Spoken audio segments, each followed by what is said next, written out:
Hello, party people. Welcome to Wednesday night's community night. We have some special guests here today. How's everybody doing?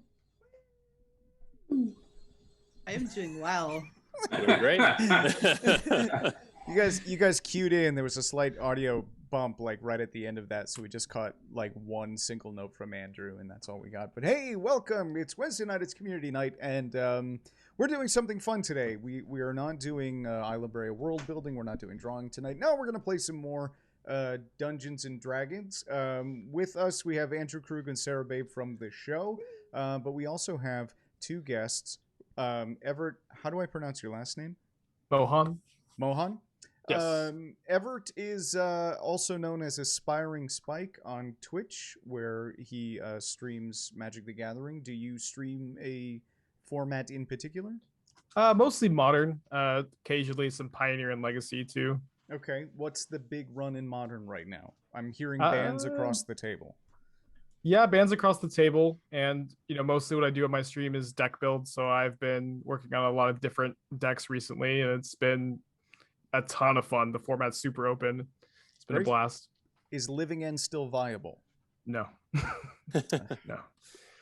Well, there goes that deck sitting in my closet. And with us, we have one of our current sponsors from the show, Mitch from Commander's Quarters. Mitch, thanks for joining us. Yeah, thank you for having me. So also you, I've heard that there are Magic the Gathering bans, that it was like one of the largest bans ever. Has that affected Commander at all? Because it's not technically an official format? No, it was one of the largest bans. Commander was not touched with any of the bans, luckily. But yeah, there were quite a few there. Does Commander have its own ban schedule? Does that come out independent, or do you guys stick to the usual?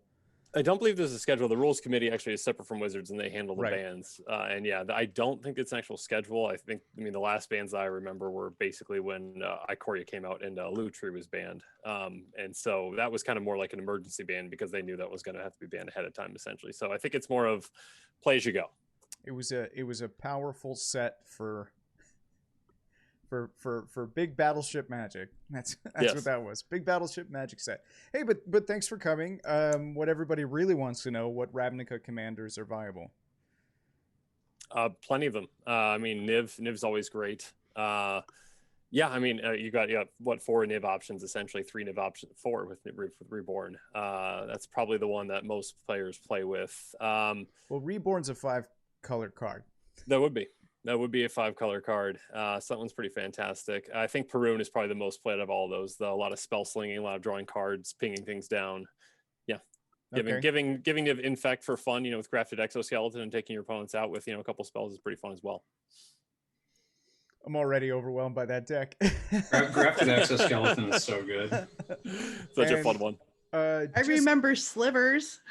Slivers are great. First Sliver is good, and it will make everyone at the table mad. Yeah, I have a mean Sliver deck. I have a Sliver Queen Commander deck somewhere. It was really fun. Okay, and last question, just to warm us up into the Magic lore here. Evart, modern, discounting the dual lands, or the pain lands, I guess. What is the best card from the world of Ravnica that is good? The world of Ravnica. Is it 2 mana? It's not Dark Confidant, if that's what you're asking. Well, that would have been an option.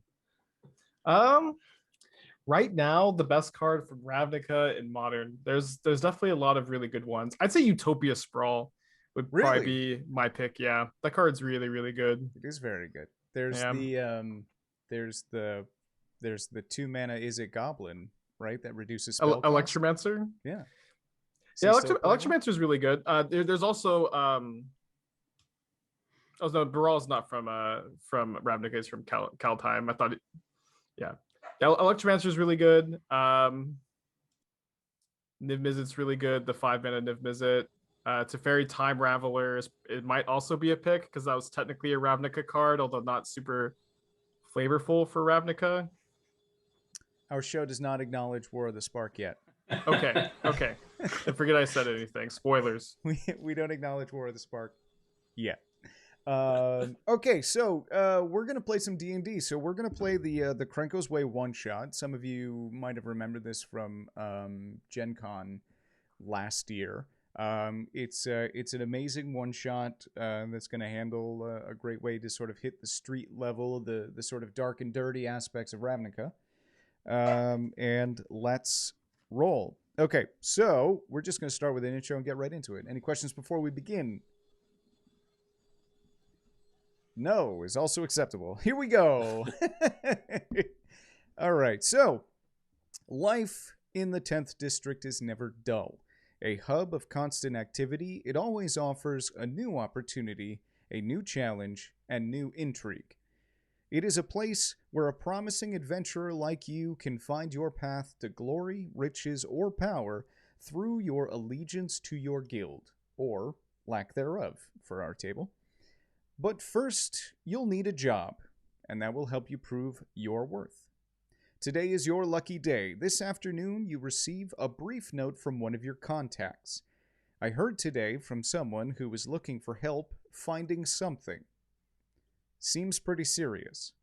Might be a good opportunity for you. Meet outside Sawtooth Prison at dusk. At the appointed time, you find yourself gathered with other like-minded individuals outside the front door to the functional and unremarkable Sawtooth Prison. And as you approach, you will see at least 3 other people who seem to have gotten the same memo. Going around the table and introducing ourselves, what might they see? We will start with Andrew. Among their number, they see a tall Selesnian centaur standing about 7 foot at the head, 4 at the withers, decked out in what looks to be a scavenged chainmail shirt, a ton of saddlebags hanging from his haunches, and like one of those stylized Selesnia crests made out of what appears to be wood, just sort of like threaded with wire on top of the chainmail cowl. Ooh, that sounds fancy. All right, we're going around. Sarah, you're up. Oh. Dizzy is a goblin, much like any other goblin. She's a little bit on the dingy green side and kind of blends into everything that you see her, and you're not quite sure you're looking at her. And she is wearing 0 guild affiliation, if I'm correct. And the man saved the empire. There we go. Okay, Mitch, you're up next. What are we playing? Sure. Strax is standing tall, prominently with a beautiful emblazoned Orzhov crest on perfectly kept chainmail. Yeah, right. And finally, Evart. So standing next to Dizzy is another goblin wearing some pretty tattered rags with green skin that appears to have some strange discoloration and an uncharacteristically nice staff being held. Seems to be a little out of place. Also, no clear guild affiliation. Oh, interesting. Okay, so what we need before we get rolling any further, we need to seal our fates, so to speak. It's not that bad. But I want everybody to roll a d6. We'll do this in rounds until we get 2 of the same number, and then that will decide how a particular thing happens. So everybody give me their first rolls. That's a 6. 6. Just say it out loud. When you... Got Got it a too. 3. Got a 4. Okay, let's go again. Hopefully this won't be all night. Somebody get some doubles. 5. I guess I can roll in chat too. That makes 3. it easier. Another 6. I'll be a 4. Oh, guys, come on. Odds are better than this. Last round, and then I'm choosing for you. 4. 4. Did everybody get a 4? Andrew rolled 6, I'm sure. No. Did all 4 of you roll a 4? I Yes. Okay. We did? Yeah, I think All so. right. There we go.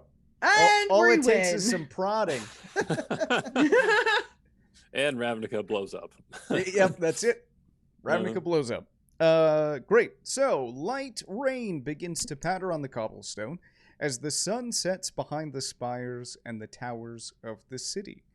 You see a male Vidalcan in well-tailored clothes approach your group from around the side of the prison. His deep blue face bears a gentle but concerned expression. He raises his hand to hail you and speaks in a low tone as his eyes take in your group and the nearby environs. That's a weird that's a very weird structured sentence. Oh. Are you here to help us find something? Yeah, I understand you got something missing. Yes. We are prepared to go somewhere to find your something. Thank you for quoting that accurately in the beginning. It was such a weird introduction. Like, one of your friends is like, hey, somebody needs something that involves helping somebody doing something about something. Go check it out. Yes. After receiving an affirmative answer from the party. Let's see. One of you is a member of the Orzhov, so you will be handed a dossier. That would be me.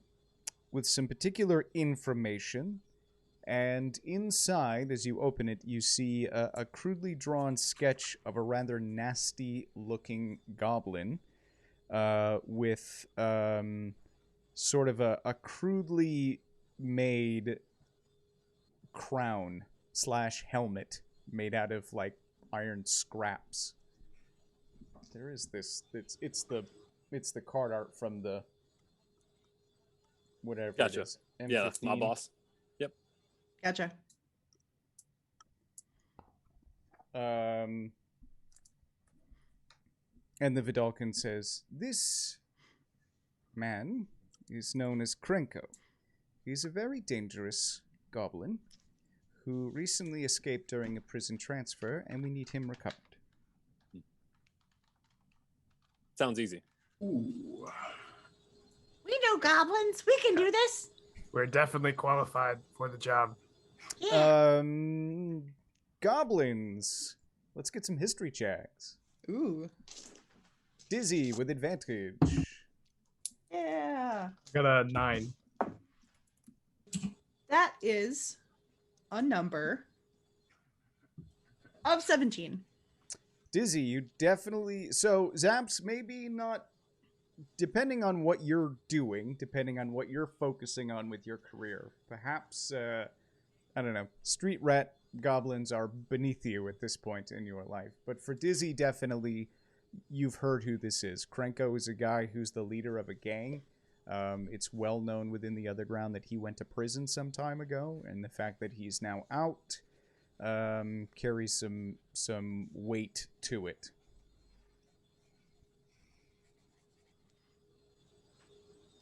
So, horse guys, I'm sorry. You have names. Strax. Excuse me? Strax and Vadim, right? Yeah, fine. That would be correct, yes. Yeah. So, this guy's Krenko. Okay. You can remember that because he's cranky. Easy Yeah, enough. all right. Yeah. That's true. Tracks. Hey, how'd this guy go missing from his transport anyway? I am imagining that if this goes too aggressive, that Dizzy's gonna end up like that old Budweiser commercial where the horses just kick her through the uprights. How did he go missing? Well, based on your rolls, a pair of armored mages descended from the sky on hovering discs. They aimed devices attached to their arms at the guards and blasted them back with a concussive wave. While the guards were recovering, the mages magically dissolved Krenko's bonds, and he escaped. We're Dang. definitely qualified for this. Whew. We're up to the challenge for sure. Babs has got this. He's Yeah. got that magic stuff down. Mm-hmm. He How can long? make You've got the right Bubbles. goblin for the job. so many bubbles. Please don't amazing. exaggerate the number of bubbles I can make. Well, it's a lot of bubbles. I'd like to see this bubble magic. All right, I'll reach into my bag and I'll procure a small vial. And I'll unscrew the vial, and attached to it will be a little ring. Mm. And I'll blow into the ring and I'll produce 5 bubbles. Absolutely incredible. Do these bubbles explode? Do they kill? Do they maim? Roll a perception check or arcana check, up to you. They inspire joy and wonder to the youth of Ravnica. That'll be a 14 perception. You can't see any destructive capability of the bubbles. They appear to be mundane in nature. Okay, Dizzy's chasing them. I pop one. Your finger becomes a little wet. I will immediately award inspiration for Awesome. giving me a 30-second break from DMing. Yeah, so apparently some decisively is-it mages came in to assist with the escape. Fantastic. How long ago was this? It is at dusk.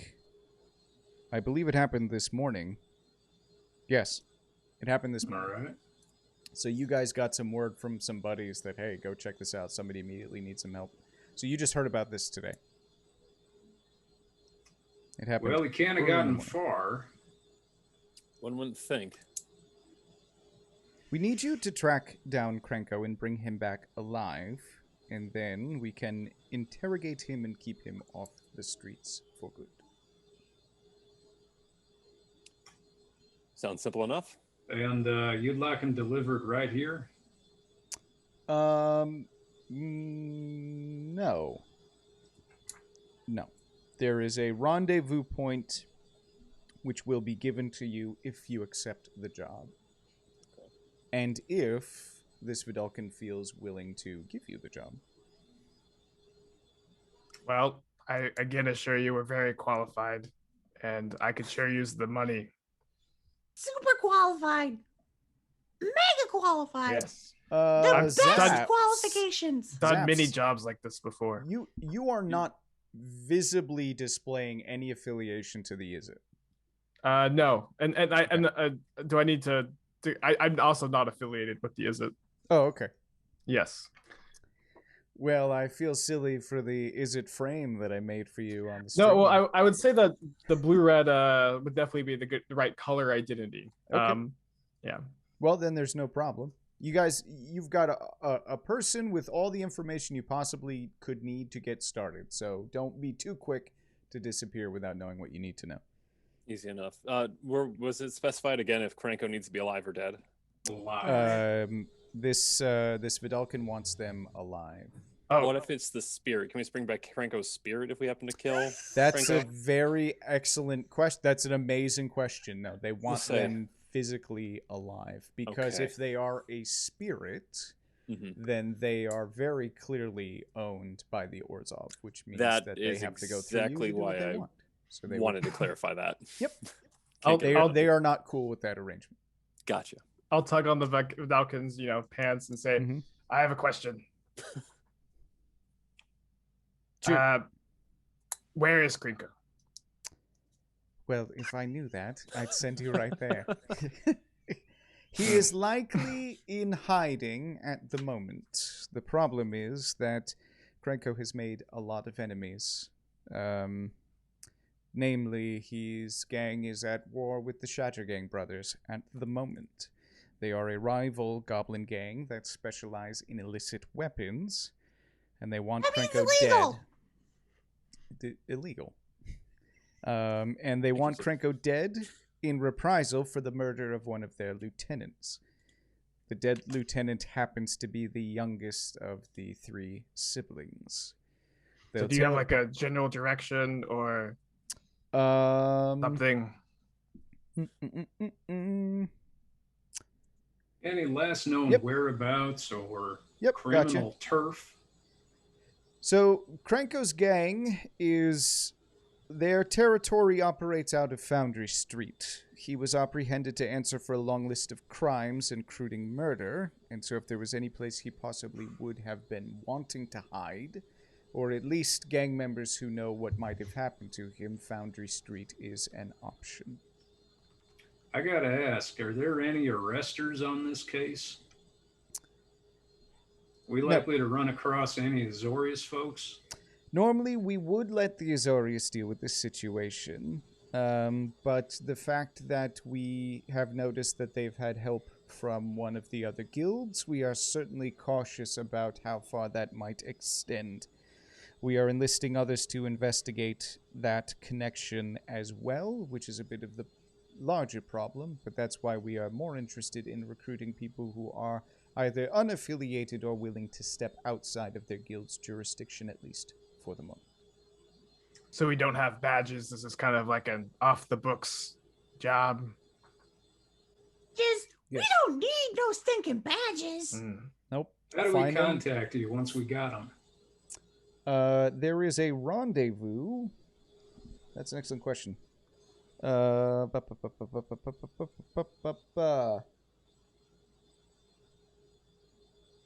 Dabs. Chat wants you to give more bubbles. Take a second. I need a second to Strax look at the would page. also enjoy more bubbles. My bubbles! My bubbles! I have a limited supply of bubbles. Please, Aw. maybe after the mission we can purchase some more, but these supplies are valuable. Very expensive bubbles. Yes. Okay. Please, Okay. please suppose. understand. I'm a modest goblin. Liquid soap might Spellcast be and super reagents do not come cheap. No. Unless you steal them. This mysterious Vidalkin looks to you. Is it Vadim? Is that as pronounced, or Vadim, or Vadim. Vadim? Are you familiar with the Selesnian granary to the southwest? It was destroyed about 3 months ago in the Gruul raid. Is Vadim familiar with the granary in the southeast? Are you from the 10th district, or are you from Yeah. elsewhere? Yeah, Then, he's yes, you are familiar with a abandoned Selesnian granary that was Well, destroyed yes, in I the am Gruul raid 3 familiar months with ago. the abandoned Selesnian granary. I will be waiting there. You can bring Krenko if you are successful. I will wait there for some time. And what kind of money are we talking about for compensation? Well, I am prepared to give you 10 Xenos. So Xeno is a gold piece. Zib is a copper piece. That's all the money that exists. Orzhov coins count as electrum. Script. Dizzy, is that a lot? I will give you... So it's basically going to offer you 10 gold pieces now to cover expenses you might incur during your investigation. Upon delivery of the criminal, I will give you 100 and my gratitude, which I will also convey to your guild leaders for commendation. Under Can no you just tell my dad? This comes, if that's what you like, but this reward comes with the stipulation that under no circumstances do you attempt to question Krenko on your own. Sure. All right. No. And you happen to know all of our names, and you have me at something of a disadvantage. Yes, I do. What might your name be? My name is Nassius Ven. Nassius Van. Nice to meet you. I'm not going to remember that. Call him Nass. Do you have like a good Please don't. It is way to very- remember? Like Krenko is cranky, so Strax, you got anything to remember? Nassius. Nassius is a Nasty. Vidalcan noble and is a proctor from the office of the Guild Pact. So, Nass has sass. Got it. Yeah, there you go. Yeah, You got it, Zaps. yeah. We're Perfect. gonna. Office of the Guild Pact. Okay, cool. Yep. So we have a general idea as to where his stomping grounds are on Foundry Street. Mhm. And if he's being targeted by the Shattergang brothers, he's probably going to want to hunker down until he can get a way out. Do you want to check out the dossier? Yeah, is there more in there? Yeah. Strax going to let us look at it? It's up to Strax. Sorry, just got a ping. I just I put guess myself so. on. I took off all my notifications. fine. Yes, I will open the dossier. Cool. All right. Inside, you find some information. Krenko has been a mob boss. He's been a mob boss. I think I went Mob for boss. moblin and got stuck along the way. Krenko has been a goblin mob boss for several years. The his mob guy. The mob goblin. The mob. His turf is around Foundry Street. He has been a person of interest in numerous crimes befitting a monster, but managed to evade the law until recently. Krenko was brought into custody by a man named Gideon Jura, a freelancer who was working with the Boros Legion at the time. So this gives you guys a sense of timeline where this is. We are about within 2 years right after Dragon's Maze. Krenko was found guilty of murdering Dargig, who was one of the Shattergang brothers, and guilty of assault with a deadly weapon against Gideon Jura. So if you guys can think of, if you remember the Shattergang brothers card art only has 2 goblins on it, this is insinuating that there was a third who is dead and was killed by Krenko, and that's why he's not on the card. I was just going to ask how many Shattergrain brothers are there? There are now 2. 2. We all knew there to be 2, but this is some fun back lore that is letting you know canonically there was 3, but 1 is dead.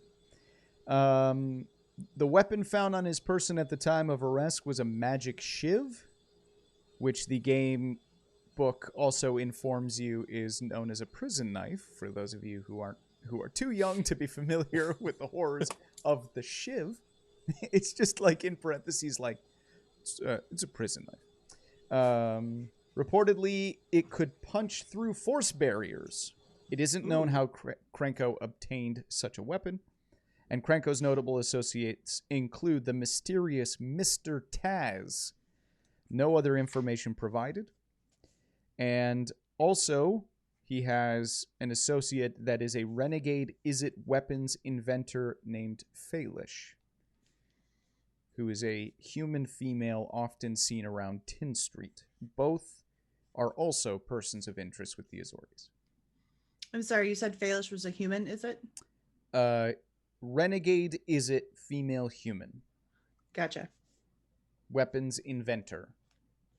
Really long, ID card right there. Yes. No flavor text. Too much dialogue.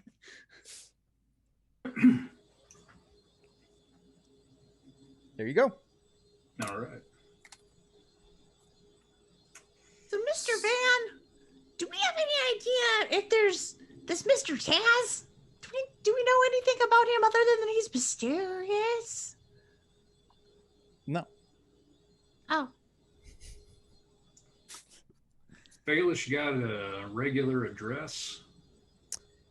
All that is known is in the dossier. My understanding is that Faelish is known to be a regular within the Tin Street. Perhaps, I think at some point you're going to need to do some legwork. That was a centaur joke. I mean, That was great. oh no. All right, that's shut Tiny. So it's, it sounds like Tin Street is a good first stop. We can just confirm his whereabouts with Baelish if we can find her. Mm-hmm. Or we can just blunder around Foundry Street. Or perhaps the Shattergang brothers have a hit on where Krenko is at this point because they've been trying to get back to him. Mm-hmm.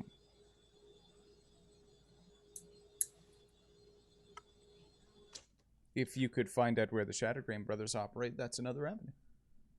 Okay. Do we... no, that might not be a useful... Are there a lot of goblin-y people on Tin Street? Yeah.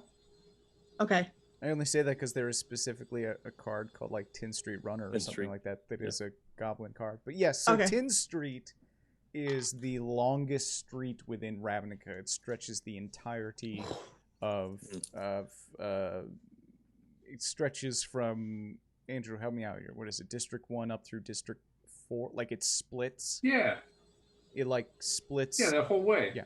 Well, it mainly Very long. Yeah, it mainly splits precinct 4 and 6, which is the Izzet and the Rakdos districts.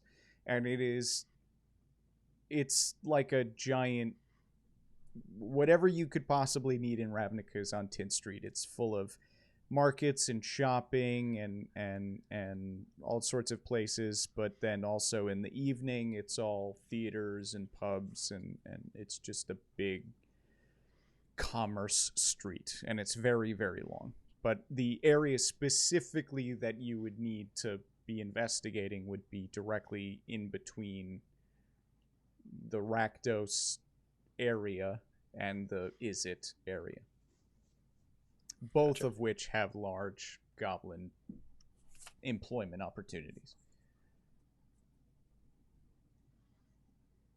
So we feel like checking that out first. Sounds good to me. Sounds like a plan. Let's go to 10th Street. Dun dun dun dun dun dun. 10th Street. Everyone knows the 10th Street theme song. I started that off and committed, and about 2 notes in went, this is not good transition. This is not good transition music, but here we go. It's like a soft intro to like Puerto Rico tourism is kind of more what that was, but here we go. This bus. So at the bottom of your frame, you see in thin white letters 10th Street. Fade in. Yeah. This bustling market area is busy with the flow of merchants, entertainers, shoppers, and revelers. During daytime hours, 10th Street is a prime destination for shopping and dining. At night, theaters and taverns come alive. You guys are on 10th Street. I'll look for Krinko. Perception check. Solid. This is a 12. He's not there. I don't see him, guys. He's just in the middle of the street, Yeah. Yeah. disguised as a lamppost. Is there does Dizzy have somebody who, like, an underground contact or something she can talk to see what they... That's on your background. I don't know. Did you make one? Charlatan, so let me check. In the meantime, do we see any sort of tinkers, armorers, weaponsmiths set up as we get closer to Foundry Street? So based on the time that you guys arrived, so the other thing that I didn't mention before we start is that there is a timeline of things that are happening parallel to you guys. So I actually know every day is kind of broken up into 3 chunks, and I actually kind of know what's going on depending on what time it is, and keeping you guys abreast of that timeline is part of the adventure. So you receive the mission at sunset, so it's beginning of evening. So it's sort of the back half of the dinner hour, the beginning of evening festivities and stuff like that. So any shops that would be open during normal business hours that might be considered a specialty shop or retailer are not open right now. Yeah. Okay. Theaters, taverns, inns, evening entertainment, all that stuff is available at this exact hour. So maybe we could, like, ask around or... Mm-hmm. There's always a rumor mechanic in D&D. A lot of people aren't super familiar with it because not every adventure provides it. But if you ever play pre-generated models or one-shots and stuff that are supplied by Wizards of the Coast, there's always an avenue for rumor gathering. You just need to go someplace where a lot of people are. Should we like 10th hit Street. up I was gonna say, should we hit up the tavern potentially? A lot of people with drinks that might have some loose lips at this point. To the tavern! Pull up to a trough. Yeah. That was a horse joke. So, I think, okay, there is a place, if I can remember, we made this during Gen Con, that there is a place called the Tin Inn. Oh, Right. we did that. Oh. And yeah, that is one of the first places that you could pop in. And it is like the most mundane, boring place. It is. That's just what I want for my bars. Perfect. Let's go. Everything's gray. The mugs are just tin. Like everything is just. It's just the blandest thing you could possibly imagine. And I believe we ended up making that. So that's a place. There's the Tin Inn. I do need everybody to make. What is everybody's passive perception? 13. 13. 13.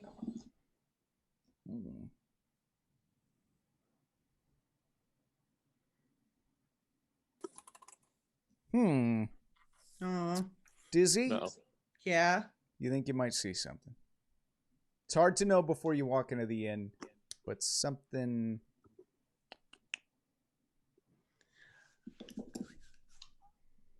Something feels slightly out of place outside the inn, not inside. Oh, outside the inn. Okay. Oh. So you enter the inn, the Tin Inn, and there's. Well, I was gonna say if it's not before we go in. Yeah. I would tell them, hey guys, I'm gonna check something out real quick. I got a feeling. Okay. Right. And Don't go too far. And you don't want us to come with you, right? well, unless you're super sneaky, it might not be helpful. I feel like us centaurs are not too sneaky. Yeah. Clomp, clomp, clomp, clomp, clomp. Yeah, you should probably go by yourself, Dizzy. Yeah, I'll be fine. I'm sure nothing happened. It's probably just, the feeling that I get. Okay, well, Fine. please come back, because you don't find a best friend every day. Oh, I'll be back. Don't worry. Okay, good. These guys are clerics. It's not every day you find a best friend. I don't really feel like I'll fit in so well with these guys. They You'll seem be like they've got fine. their own horse thing going on. So what's going on? Did we split up or just Sarah? Yeah, I just want to see what it was. Okay, you're gonna go So- investigate. Everybody else is going into the Tin Inn. Yeah. Um, So I'd like to stealth yep. if that is possible, please. You go into the Tin Inn, and there's sort of a guy in his, I don't know, probably late 50s, just wearing a bland beige jumper, white hair, glasses, far too many wrinkles for a man his age. Just.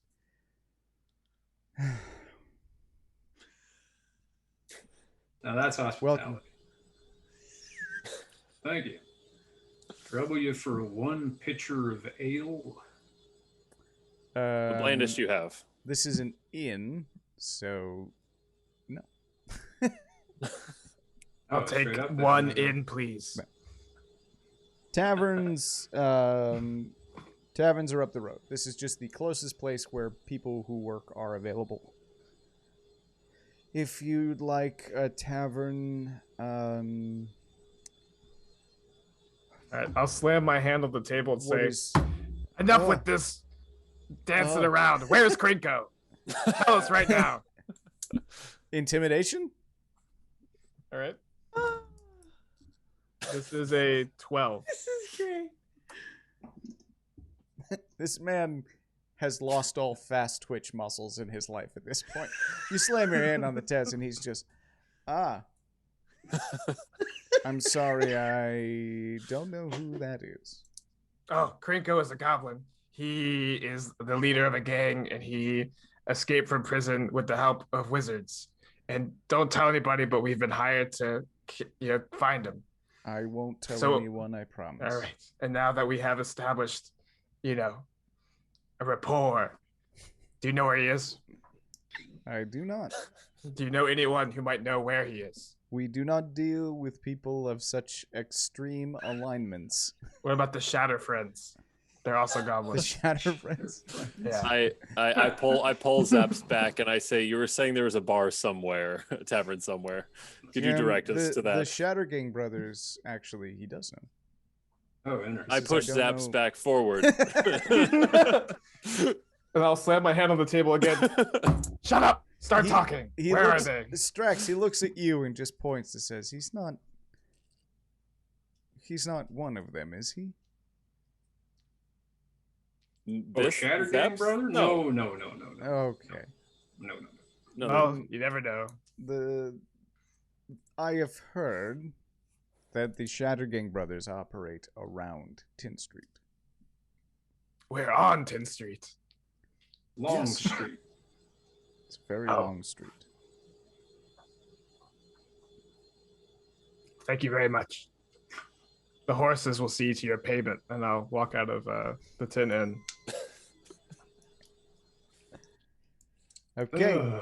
Ugh. Yes, if you would like a tavern, what is our general alignment preferences? Do you want a nice place? Do you want a terrible place? A place that is a little run down and without pretension. Yeah, whereas I Are would like a we, pretentious like- place filled with terrible people, but Are I'm sure we can we- meet somewhere. are As long we, as there's like- bad people.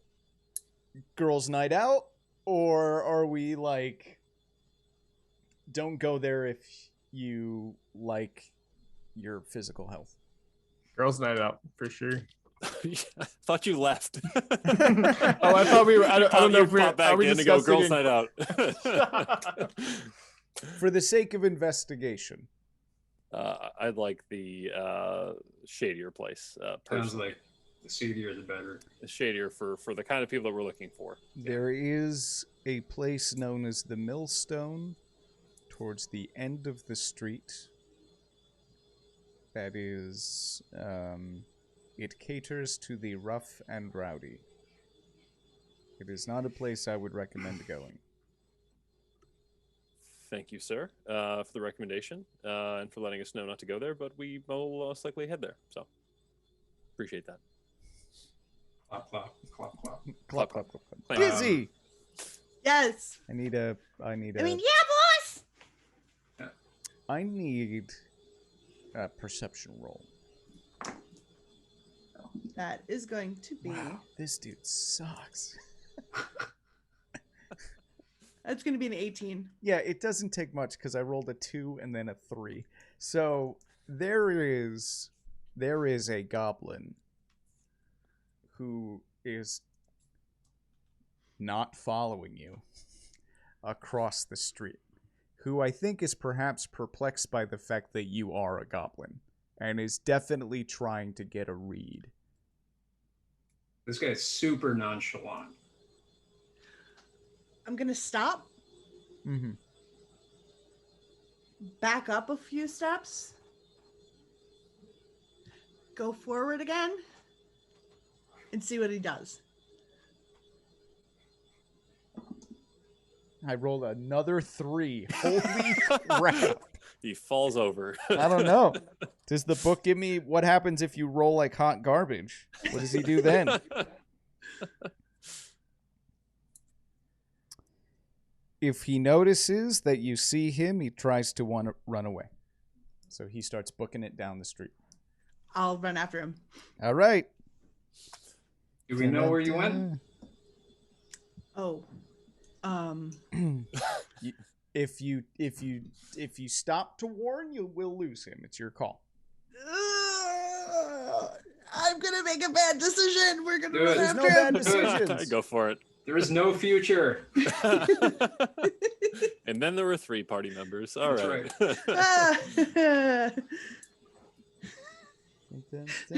Suddenly, Dizzy has a sister named Tizzy. Oh. Oh, Okay. So,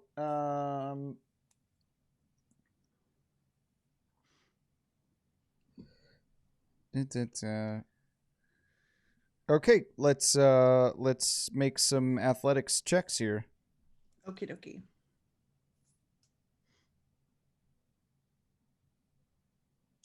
Are we sure we don't want acrobatics? I'm positive. 15. Oh, you win! You close the gap. Awesome. You basically, it's sort of like, wait, I got some chase music. Let's do this. Oh, I don't have chase music on this scene. That's okay. Basically, it works like death saving throws. So you got to close Okay. enough gaps before he gets away. What'd you roll? Ooh. 19. Oh, you son of a win again. God damn it. By 1. I rolled one below you both times. This is aggravating. This is an aggravating night. Okay, it's like Seinfeld. I need a break. Hold on. There's one All more. right, go. 18. 8. Okay, shoo. He spreads. Da-da-da-da-da-da-da.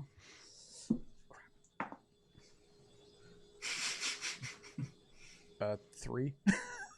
Nat 20. Oh, okay. Nice. You can overtake him. He knows Okay. you're there. You are within physical distance. What do you want to do? I'm going to tackle him. Ooh. Trip him. Opposing strength checks. Okay. Oh. Imagine it's like a Heathcliff comic. It's just a tumbleweed of flying fists and Right. Slightly different if this was 2 centaurs than 2 goblins. Yeah, because centaurs can move like twice his speed. You are, but there is a lot of dodging. You're like back alleys now. Like you're not on the street quite so much. Yeah. I rolled a 16 for strength. I rolled a 10. Oh no. Okay. Well. Hey, I'm not. Just quit running. I'm not gonna hurt you. I promise. Oh, charisma check. Intimidation or persuasion? No, persuasion. Well, it depends. Intimidation or persuasion. I'm gonna Or go deception. Or deception. Stab. 23 on persuasion. Ooh. Oh, that's a really, really high roll. He believes you, but he's still going to try and book it. We are now in initiative order. Roll it. Ah, Not very high. 23. Yeah, you're first.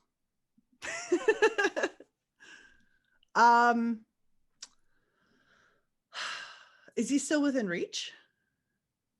Huh? Yeah, Is you he guys are still- right. You guys are right on each other. Okay, I go for his knee. You're gonna attack him. I'm just gonna stab him in his knee. ooh, So there's really no such thing as called shots in D&D. You can either do non-lethal or lethal. Those are your options. Non-lethal damage to his knee. You can't do non-lethal damage with a bladed weapon. You cannot? Has to be bludgeoning damage. Fine, I'll just stab him. You can't stab someone non-lethally without a called shot. Man. Stab him in the toe. All right. Where is it? We have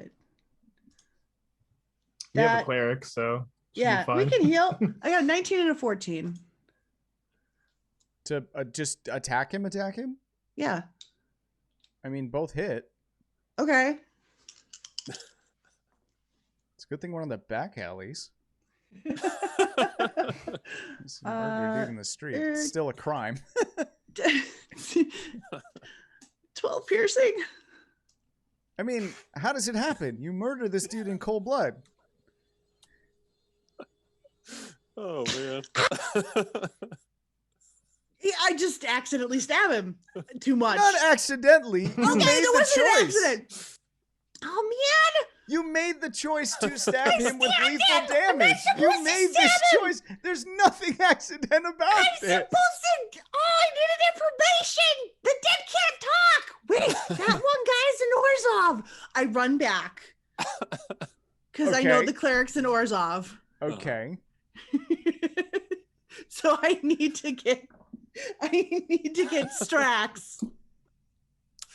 I'm going to show this now, so it will make sense later. Come on, go ahead. Okay. Do your thing. I think Andrew's already No. figured it out. Go ahead. Oh no. Strax, I need help right now.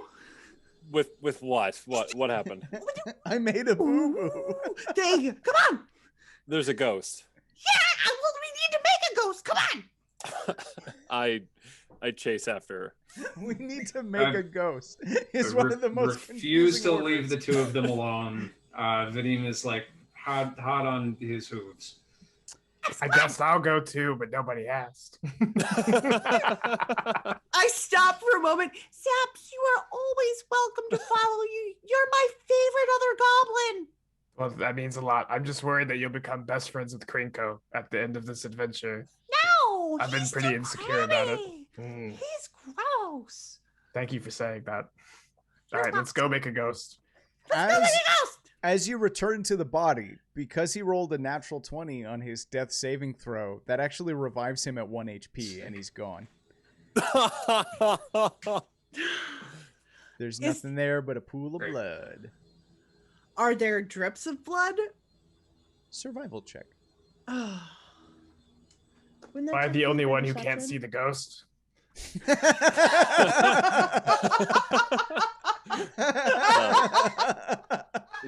Zaps is a ghost expert. No, there is no ghost here.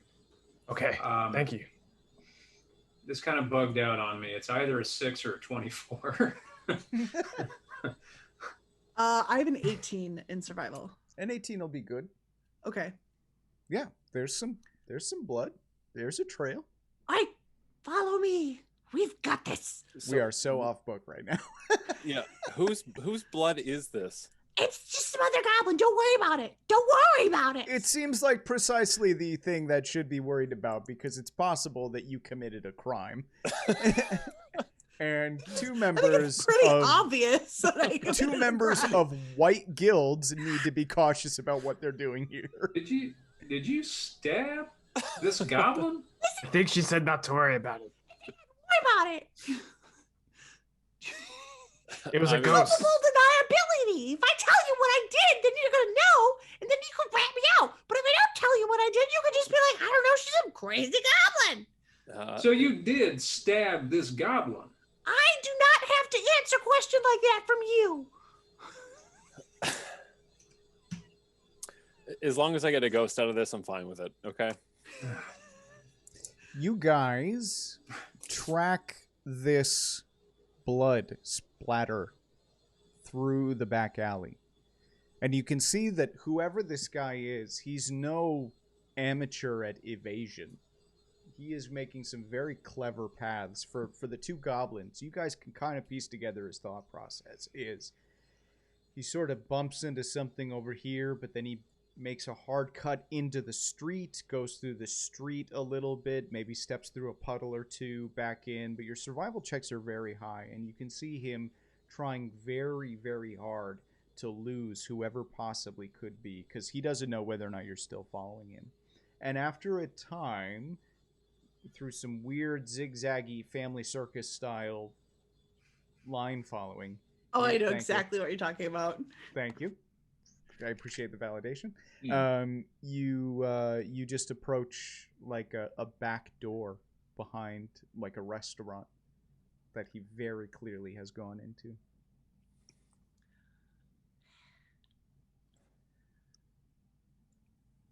This is your wild ride. If you want to open that door, you're the one to do it.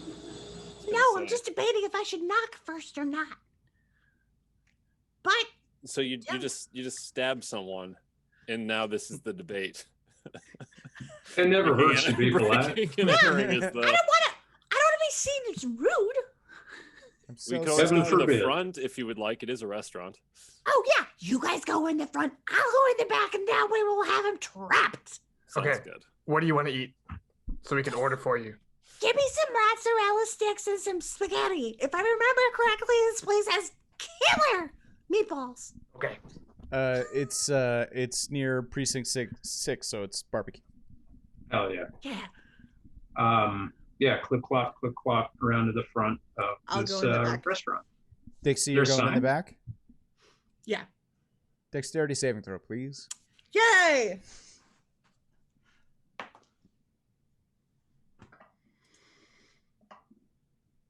$15.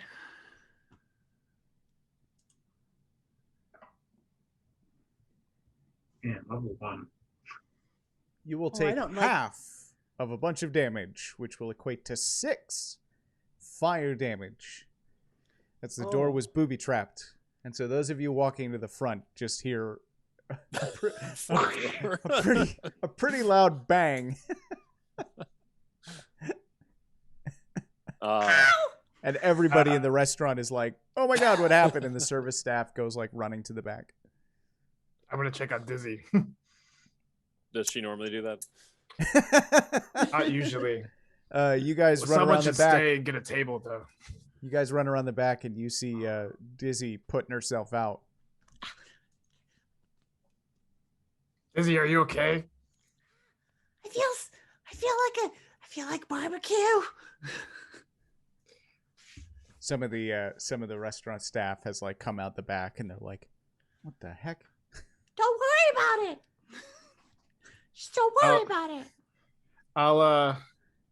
I'll point down the alley and I'll say the fire came from that way. And I'll cast firebolt down the alley.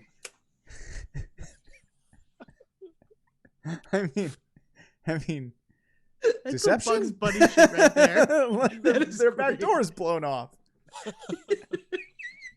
It's crazy. Probably go look at it. Go investigate. It's your duty as restaurant employees. Oh no. Oh god. So is there a bleeding goblin on the premises? Give a look. Use your dice. Give a look. It was that investigation or perception? Investigation for this particular check. Yes. 7. There is no trace of this guy. All right. Just a dirty trap. Dang.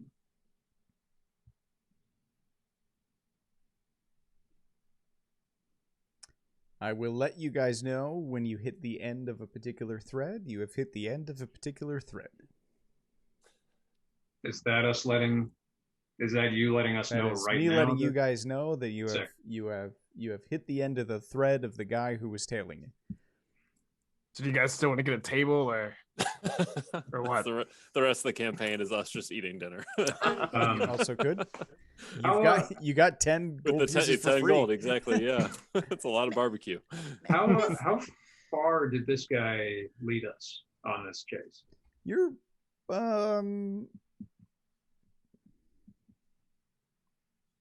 We look up and across the street. I mean, there's he Millstone. did take you toward the. I mean, you know what the map of it looks, right? Like you're going to the Yeah. northwest. Here is what we're Right. talking about. I think a fair distance. You're not Okay. quite to the end, but And Millstone's at the end of that. the end of the correct? end. Yep, it's at Okay. the end, of, Okay. end of the street.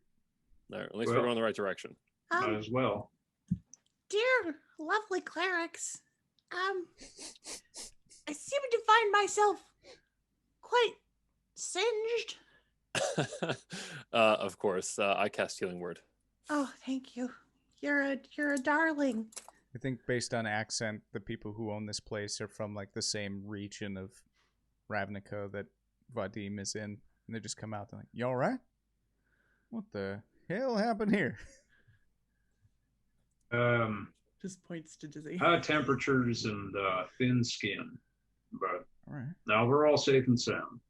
There was a ghost though. Any damage? And he's like, I mean, the whole back door of their place is blown off. dang. Dizzy, that's 6 points Ooh. of healing. Do we Thank you. report to your guild or do we report to? And he looks at the Orzhov and he's like, "Oh no." Everything is fine monetarily. You guys have a great day. Thank you. and realizes he does not want to file an insurance claim about any of this right now. I get that a lot. We I we did imagine happen- that an Orzhov is going to show up here tomorrow morning and be like, "Hey, heard something happened to your back door." we did hear a rumor about the Shattergang brothers operating in the area. Would they happen to have had any such trouble? Might be connected. Persuasion check. You're asking me? You're asking? Yeah. Well, no, that did nothing. He rolled an 8 to see if they had anything about Shattergang brothers in the area. They don't know. They're good, upstanding barbecue people. Off to the Millstone. Off to the Millstone. Great. Okay. You guys make it to the Millstone. None of you are Boros or Azorius, so I don't think you're going to have an issue getting inside. We did have one of these times we ran this. We had like an all Boros and one Azorius team, and this was like the deadest of dead ends that they possibly. They were just stonewalled from getting in because of the guy who owns it. That's so funny. Yeah. So it's the Millstone is it's a seedy tavern that caters to the rough and the rowdy. As you guys walk in, I don't think anybody kind of bats an eye as two goblins sort of squeak in, but then two centaurs wearing white guild, you know what I mean? Like, this is a crummy place. This is and Orzhov would be drinking at a nicer place. And this is on the complete opposite side of the district from the Selesnya conclave. So it's also pretty weird to see the two of you. And you guys can immediately feel that as the room kind of gets quieter and the conversations get a lot more private, that it's because of the two of you, not because of the two goblins. Like, nobody seemed to bat an eye when they walk in. And there is don't worry, they're cool. there's a rather large male minotaur working behind the bar, who one of his horns has been cracked off, unfortunately. About the front half of the horn is gone, and it seems to have embittered him to no end. And he seems to be making an effort to just not acknowledge that you guys are there. That's rude. Excuse me, my lovely horned friend. How are you today? Oh, let's get some persuasion.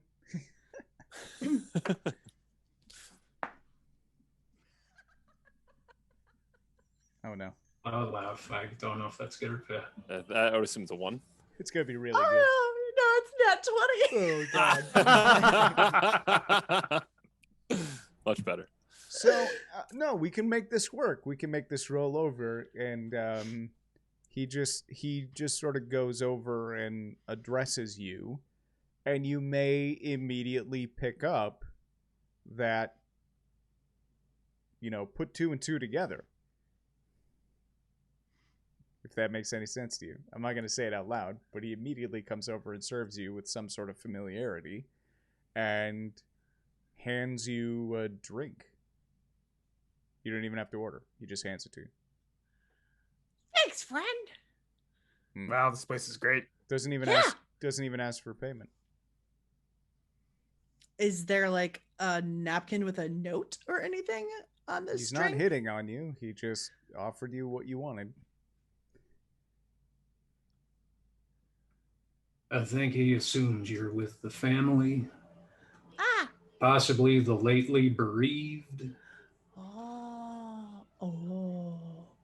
Sure is a shame about Durgig. Yeah, Yes, Durgig. let's all pour one out to Durgig tonight for free. Durgig. You seen any of the family around, buddy? I got a little distracted. Lost track of them. We have to pay our respects. Zaps. Performance check, please. I'm proficient in performance. This is a 15. Oh, I think that's pretty good. I think he assumes the two of you are the two of you. And he just sort of shakes his head and then looks at the two centaurs and just goes, "Who are they?" All right. It's quite the flex to roll up to the with two centaurs. I can't believe I'm going to say this, but that probably makes sense. Like, I don't even think a speculation is. I think it's weird enough that given this character, he's just going to go, okay. You all need something to drink? Yes, I'll take a pint of ale. Okay. Zaps, you don't get to order. He's going to put something in front of you. Thanks. Vadim, do you need anything to drink? Yeah, he'd take a beer. All right. You just gives them to all you guys. Can I discern what is in the cup in front of me? Just a cup of stanky beer. Awesome. I'll drink it. It is not good stuff. I roll to drink the beer. Mitch and Andrew, I'm so sorry. No, You're fine. You're fine. You're really And, fast at that response. That was And fantastic. And Yeah. he just sort of looks down at Dizzy and he says, obviously the arrangement is what it is, but business has been slow, so Yeah, we can definitely. That sucks. We can, No, that's not the response you give, Oh. Zaps. Sorry, Dizzy. Give me your money. Fine. I'll hand Dizzy my money. All 10 pieces I just got. we will pay the man All right. and a nice tip. Sure. you're gonna give him 10 Xeno? No, For 4 beers. I'm gonna give him 2 of Zap's Xeno Mm. and give the rest back to Zaps. Oh, okay. He's like, oh, this is very nice, thank you. Oh, you're welcome. You know how it is. You know, you gotta take care of the people. That makes him furrow his brow at you. You supposed hardcore gangster, you. You know what I mean? Take care of the people. Nice save, Sarah, babe. Great save. Fantastic save.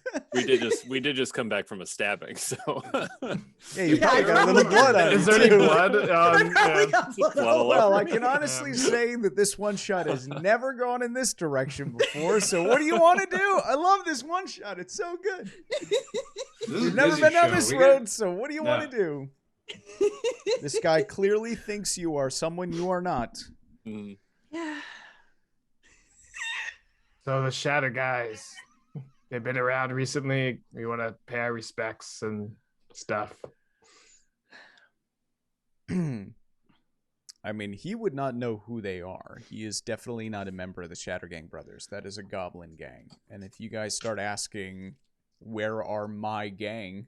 to the Right. guy who is part of Yeah, the that gang, doesn't really. you might be in trouble. Oh, How can we put it that it doesn't make it sound like we don't know what the fuck we're doing? Uh, uh, Always, you know, always. I've had go a lot back- of I've if had a you're lot ever of drunken lost- nights in this tavern. If you I ever can't remember lost- all of them. If you ever lost, go back to the dossier. Well, I'll tell the Minotaur. I've had a lot of drunken nights in this tavern. I can't remember all of them. I don't suppose you know the last time I was here. Remember seeing me around recently? Not to be rude, but you all kind of look the same to me. So Sure. Fair enough. You guys want to look at the dossier? Yeah, let's do that.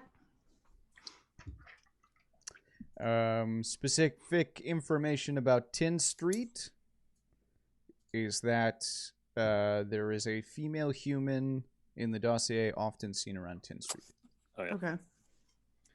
And this would be Phalus, Phalus, the renegade. Is it weapons expert? Yes. Who else is in the bar? A hive of scum and villainy. All right. Anyone eyeing us particularly? I mean, I know obviously the centaurs are throwing people off, but anyone who's keeping their eye on us? I think specifically everybody is not looking at you for one of two reasons. Number one, the two centaur, well, the Orzhov and the Selesnya are very out of place in this environment, or the two goblins are part of the gang and there's no need to poke at them either. And there are no goblins in the vicinity outside of the two.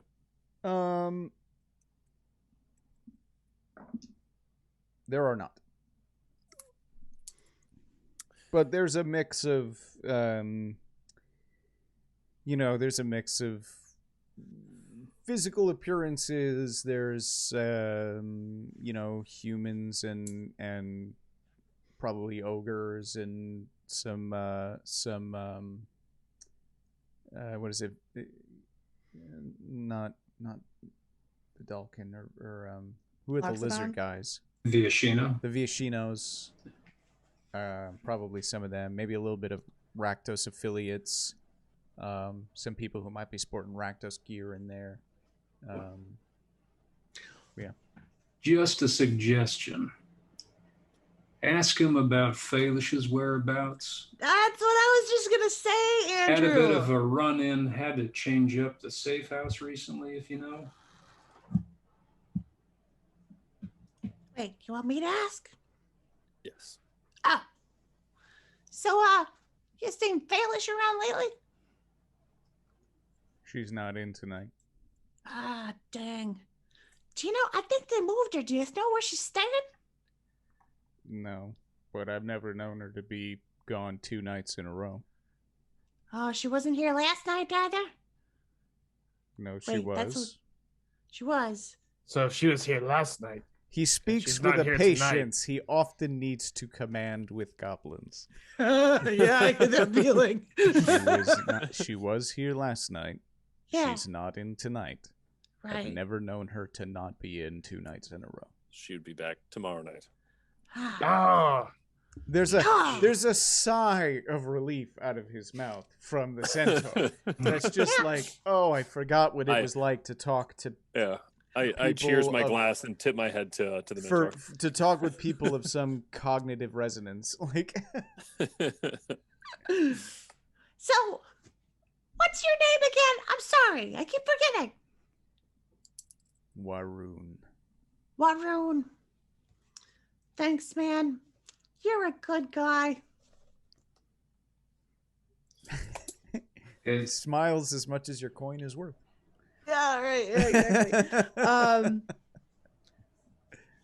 So we got an idea as to where she might be tomorrow. Yes. Yeah. So she'll be here tomorrow. It's just a matter of what do we do till then. Wait, we should probably sleep. Yep. Maybe. maybe at the 10 in. Yeah, 10 in is not a bad staging ground, and we can replenish that spell save. Yep. You get any remaining HP back. Pretty good. Yep. If you go without sleep, you start risking increased chances of exhaustion, which are never fun, especially at level 1. Yep. Okay. The worst. Heading off to the 10 Inn. That's your so. thing, right? It'll cost you 5 zibs apiece for the night. 5 zibs. Deducting the zibs. Paying zibs. Zibs paid.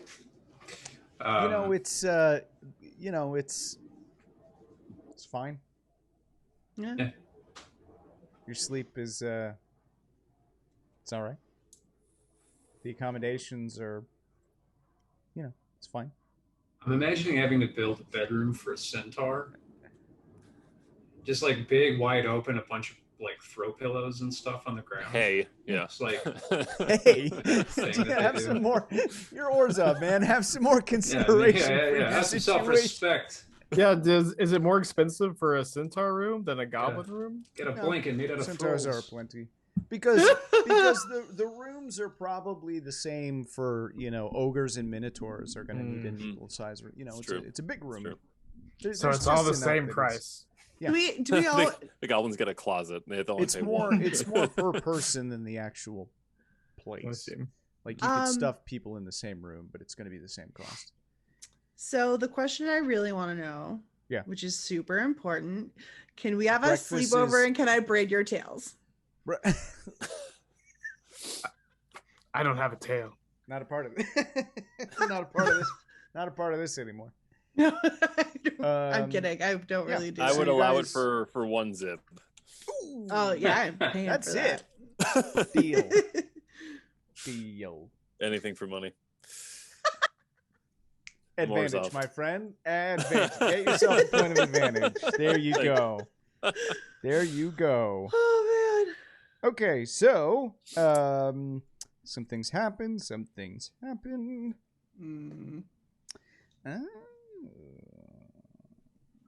Okay.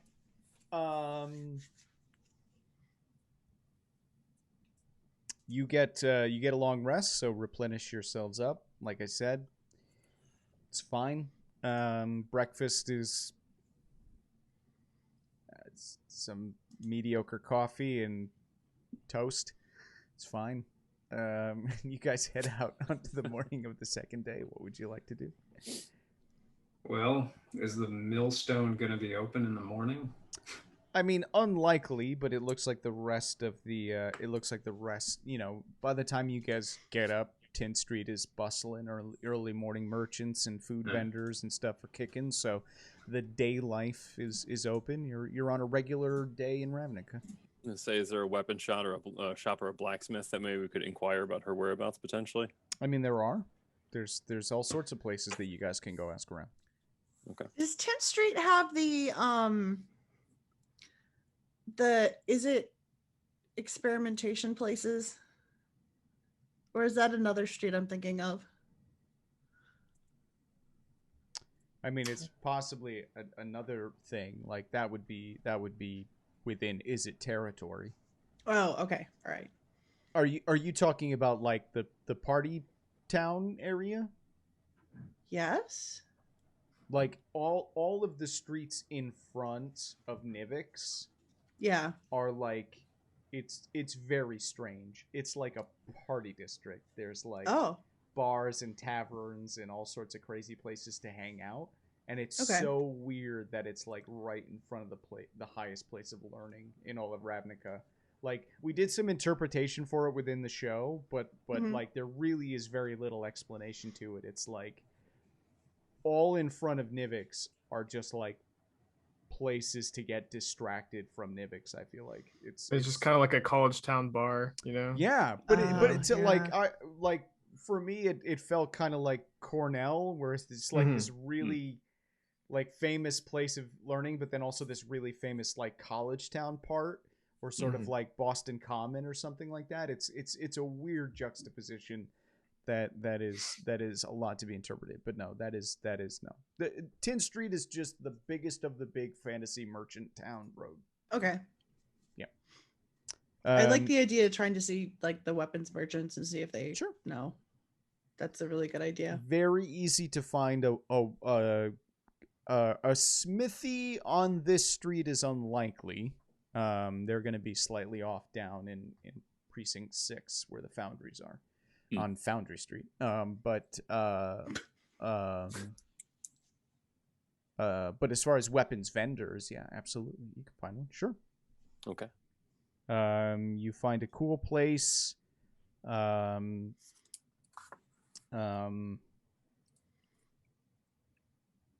You find a cool weapons vendor called the Sharp Look. And as you guys head inside, you see sort of I don't want to say weaselly, but a very sort of flexible, pushy Viashinu, who's just sort of, you know, got that lizard grin and just, hello, welcome. Good morning.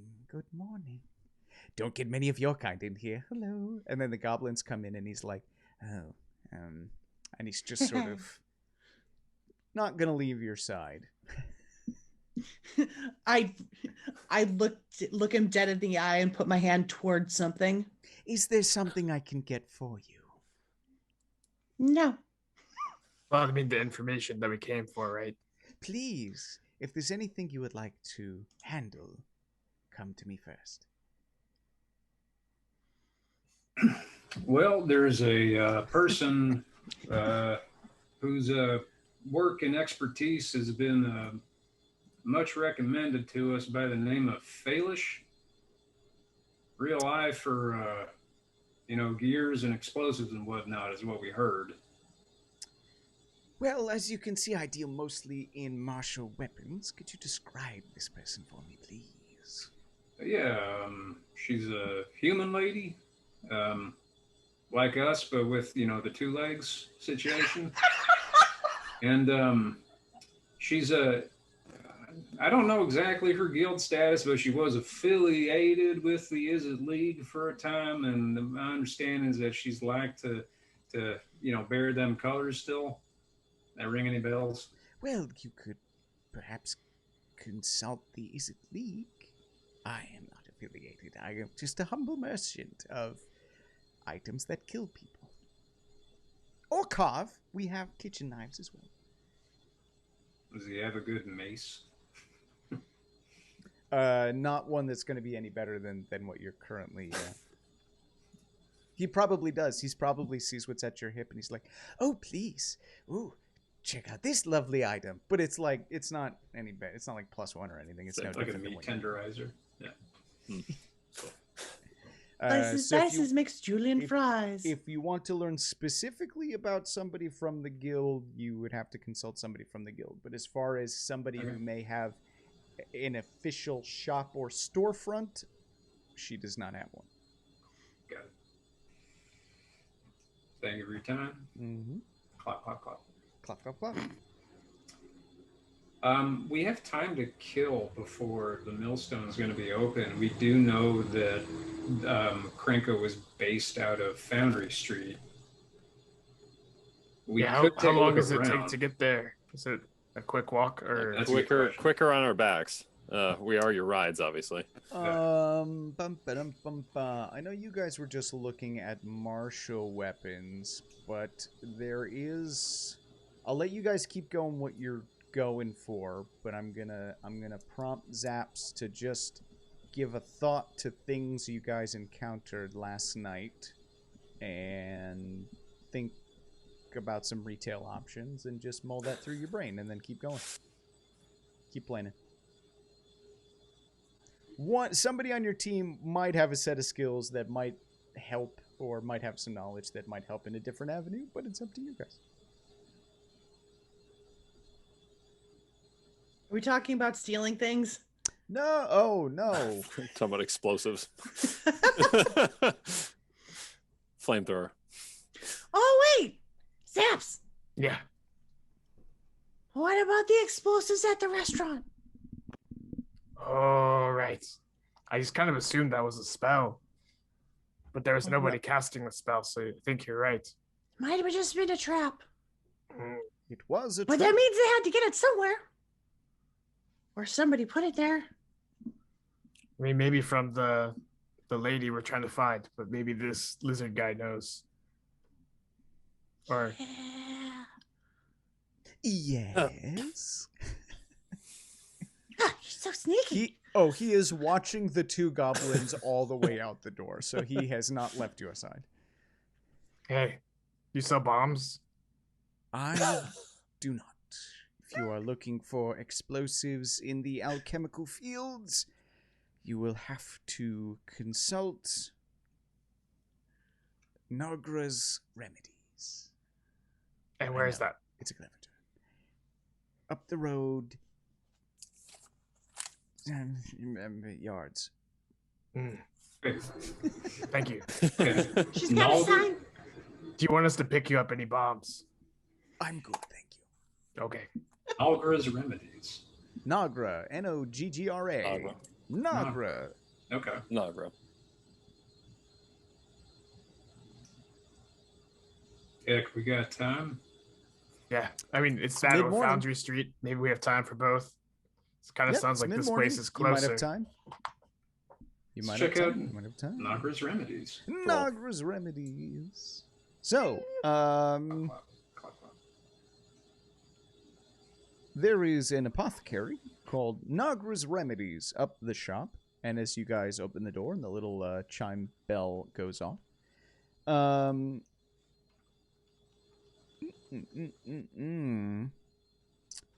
you see a small, aged goblin, so mid-40s, wearing some rather eccentric robes that are far too long for her to have without tripping over them, and a big old floppy hat.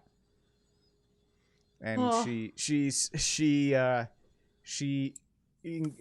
again, there's this weird familiarity where the two goblins walk in and then the two centaurs walk in, and that's super confusing, but just crazy enough that it confirms things that she might have suspected on the way in. And she kind of sees the goblins, and then she just, it's a bit early for this. We can come back later. And she sees the And she points to Dizzy's clothing, and she just starts like pulling out some stuff, and she just goes, "Where did they get you?" There. Well, I might have got them. Barbecue restaurant, not too far away from here. And she Specifically looks the she back looks to door. Zaps and Dizzy and points behind and just, "Who are these?" Oh, they're our friends. Hides. Oh, we're friends now. All right. We have a All right. complicated relationship. Yes, yes. They're our that's the way. bodyguards. You're not injured. I was. I got better. Okay, then why I got better. then why are you bothering me? Volatile explosive. Figured you might know how it was procured and who by. Well, I'm sorry. Back up. I back up. I saw. Sorry, you may not be who I think you are. Something exploded, and you want to know whether or not it happened from me? Is this an investigation? Not an official one. Okay. Why don't you tell us who you think we are first, and then we'll answer your question. Well, I can definitely affirm that you are not who I thought you were before. And that was... Doesn't matter now, does it? Sorry. The age, Andrew? Age? Yeah. Oh, the early 30s, young to late 20s. Yeah, All right. The younger than a 44-year-old goblin. for sure. Yeah. Yes, the four-legged one in the back. I'm sorry. I'm not generally this rude, only with one particular group of people. Something about explosives. Did I sell you something? No, there was a trap that someone set for our friend here. Went off and singed your clothing somewhat. I imagine that's what you marked upon us entering your threshold here. Our travels have taken us on the trail of the Shatter Gang brothers. And my understanding is that they like to shatter things, possibly with explosives. Curious if you might happen to know where it is that they procure these volatile substances, seeing as you're a woman of some renown in the field of remedies, tinctures, and alchemical whatnots. She keeps looking back and forth to Zaps and Dizzy. And then she keeps looking at Vadim and Strax, at your guild insignias. And then she looks back to Zaps and Dizzy. And she just... I know. think I don't looks weird. actually know anything. No, it's not that way. I would like to say in an intimidating voice, are you sure that you know nothing you want to tell us? Intimidation check. Very intimidating. That would be a 6. Can I use the inspiration you gave me to give that advantage? Yeah. Right, I do. I believe he asked you a question. Natural 20. Awesome. Well done. She goes, "Look, I don't know what you heard, but you tell Krenko I'm not a part of their gang." We're not a part of any gang either. We'll tell him if you tell us where he is.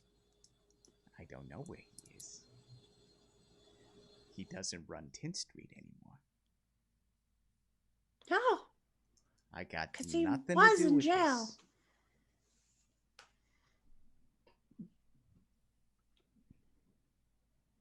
this. So he doesn't run 10th Street anymore. Okay, solid lead. So maybe we could do warm a Cool. Does he run Foundry Street? I mean, you run a natural 20. You can ask her whatever you want as long as you're mean about it. Cool.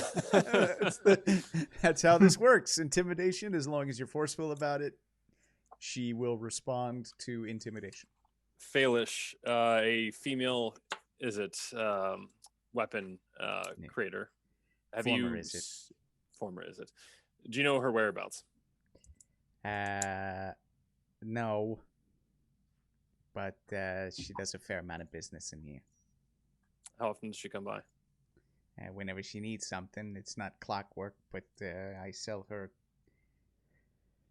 Yeah, she does a lot of business in here. I for let's be clear. Despite whatever you heard, and despite whatever you think is going on, Failish is no longer a member of the Izzet League, which is why she does business here. So do not be distracted by any of the information, okay? She got kicked out.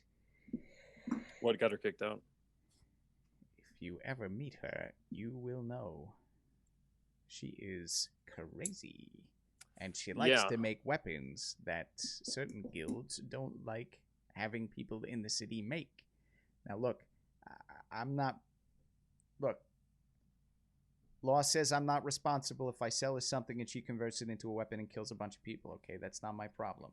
I just sell her ingredients that she uses in her weapons development. I got a shotgun. Sounds like she made a bomb and killed a bunch of people. She makes a lot of things that do a lot of things to a lot of people. She sells those weapons to Krenko. Look, when it comes to gang affiliation, occasionally, look, Krenko's gang ain't around here no more. Ever since he went to jail, and that whole business with the Shadow Gangs, they moved in and they took over. Occasionally, I don't get a choice. If an injured goblin ends up on my doorstep, I gotta take care of him. If you understand. Any injured goblins lately from the Shadow Gang? Yeah. Anyone with stab wounds? Yep. What's Dizzy, why don't you ask about that goblin? What was the goblin's appearance like? Oh, well, he was a goblin. And I described what the goblin looked like. a young male goblin. I probably would have had at least one stab wound between the 7th and the 8th rib on the left side. And whoever stabbed him might have got his knee. Actually, I'm so sorry.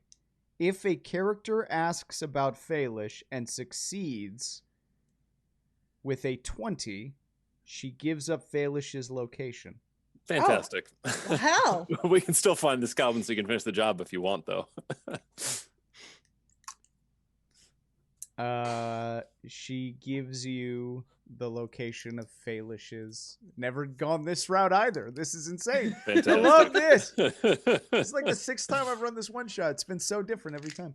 Yeah. She gives you the location of her workshop, which has a secret door, which she will tell, and we will address that. We are about halfway through the run, so we're going to take a 5-minute break. Just remember, guys, to not actually turn off your camera, so positions will stay the same. I'm going to put a timer graphic over the top. We'll be back in 5 minutes, and then we'll continue. That's good. We'll be back.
Okay, welcome back, everybody. Quick break. Thank you for the little bit of a pause. Yeah, so we're gonna skip a bunch of content because you guys, Nagra is just going to betray where this lady's workshop is, without any fuss. So, you have this location. Is this what you want to do now?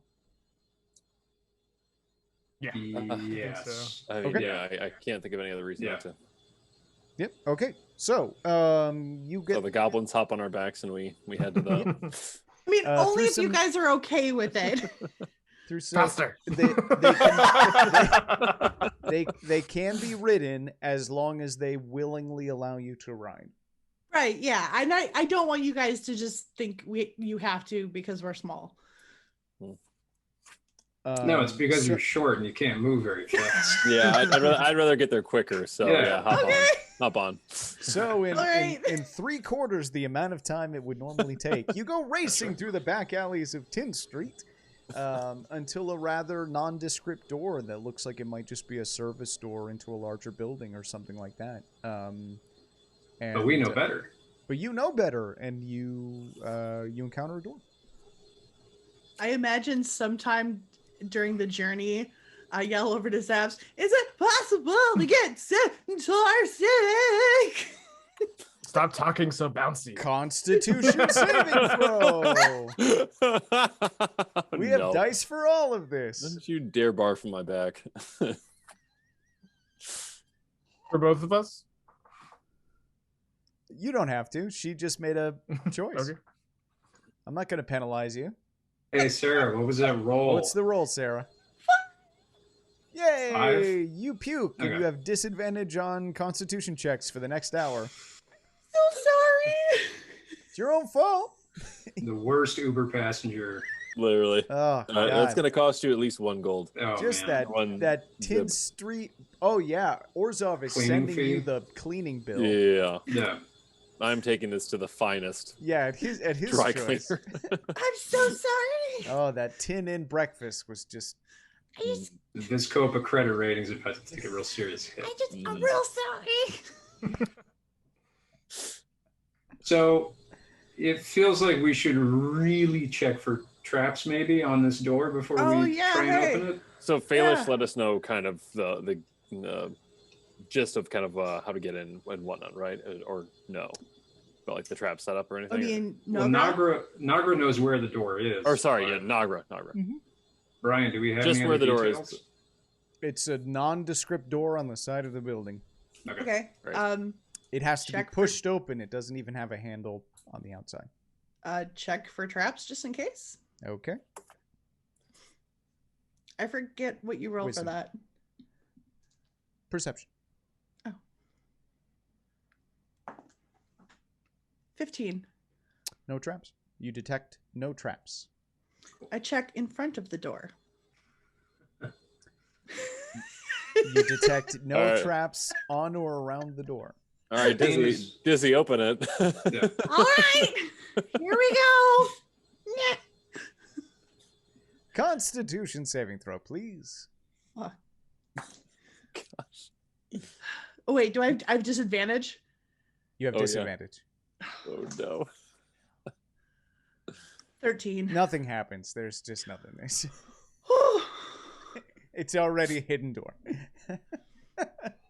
You open the door, and there's a set of staircases that lead down about the length it would take to get down into someone's basement. Okay. At the bottom of these stairs. So the stairs sort of go down at an angle, like there's the flight breaks halfway. But at the break point, because you were sort of alluded to this, you were tipped off, that halfway down the stairs there is a sort of obscured lock over what is actually a hidden trapdoor. It is locked, but you guys know that that staircase is a bit of a bluff. A lock, you say? A lock. Can I pick the lock? I don't know. Can you? Is that sleight of hand for lock Yep. picking? Mhm. Yeah. 22. There we You go. successfully pick the lock. Yes. Yes, yes, yes. Yes, yes, yes. Yes. Oh no. Oh no. Oh no. Sarah, Guys, what this is is- your max? Actually, what is your current life total? Oh 9. Okay. Zap, what is your current life total? Oh, sorry. 8. 8. Andrew, what is your current life total? 10. I cleared this by so much. And Strax, what is your current life total? 10 as well. 10. So, your total combined life total is 27. At a 42, Dizzy picks... You're all dead. No, that's not what happens. Dizzy successfully picks the lock with ease. There's like nothing to it. And you just hear...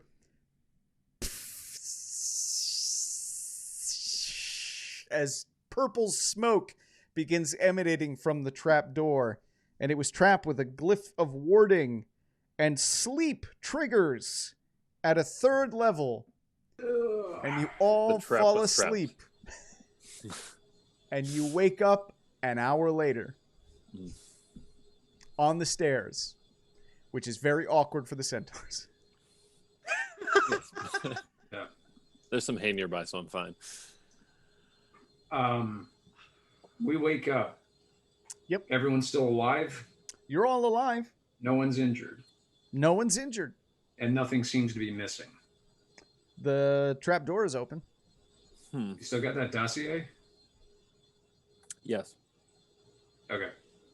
You think that she could have warned us about the sleep bomb? She That probably would've been didn't nice. know. Say perhaps Phalish is out at this point then, if we have not been taken out at this point. It Thanks, seems Luke. likely if we're all still alive and not missing anything. Yeah, that's Door's open.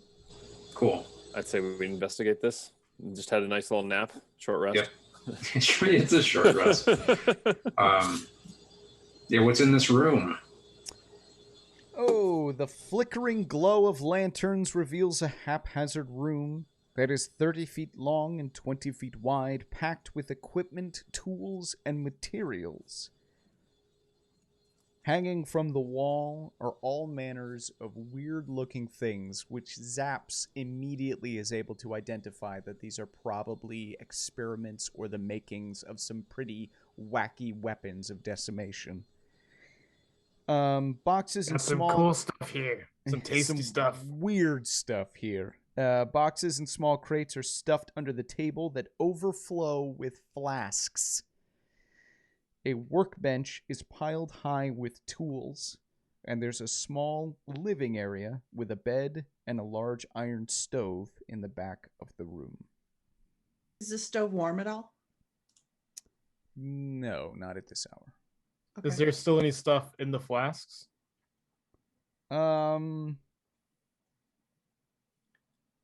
Give me an investigation check. It's going to be a 16. Hey, that's pretty good. You find 2 flasks of alchemist's fire. And I know that they're alchemist fire? Yeah. Very To have on cool. hand. You can throw them, and they do 1d4 damage in a 10-foot radius. Right. I can already throw fire. So Strax, Dizzy, here are bottles of fire for you. Valdim, I only found 2 bottles. But they do. Fine. I They feel like you need them the do- least. Sorry. Sorry. On a hit, target takes 1d4 damage at the start of each of their turns. Sets them on fire. All right. Until they can put themselves out. So it's perpetual damage. I will actually slip Vadim my flask because I'm secretly afraid I'm going to break it on myself. Okay, cool. Much obliged. Thanks. Don't mention it. Vadim is going to try and see if there's any record of like meetings, rendezvous with Cranko or someone affiliated with them. Addresses, ledgers. Yep. Zap's already found some fire, so everybody else give me investigation. 1. 4. 16.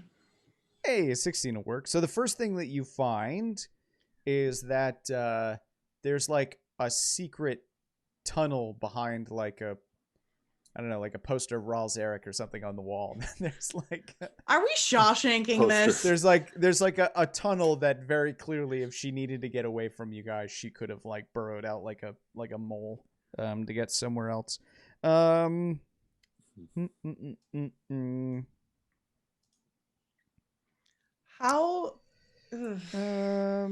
Unfortunately, she is not here.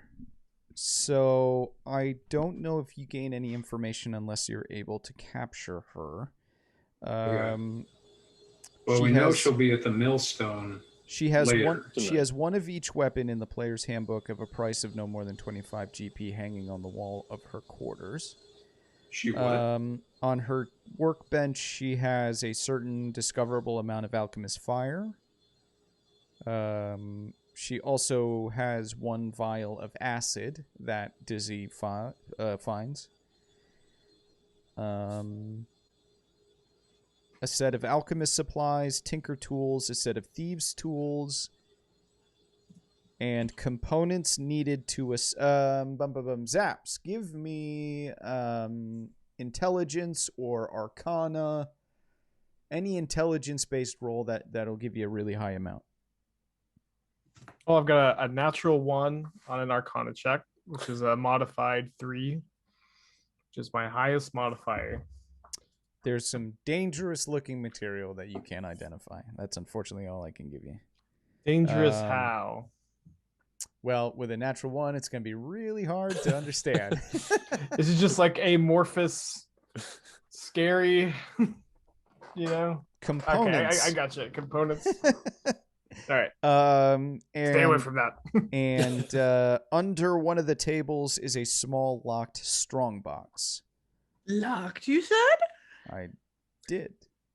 Hey, Dizzy, you might want to check that for traps this time. Oh, yeah, that's a really good idea. I'm going to check it for traps, please, and then unlock it. We take another hour-long nap. Perception. Perception, checking for traps.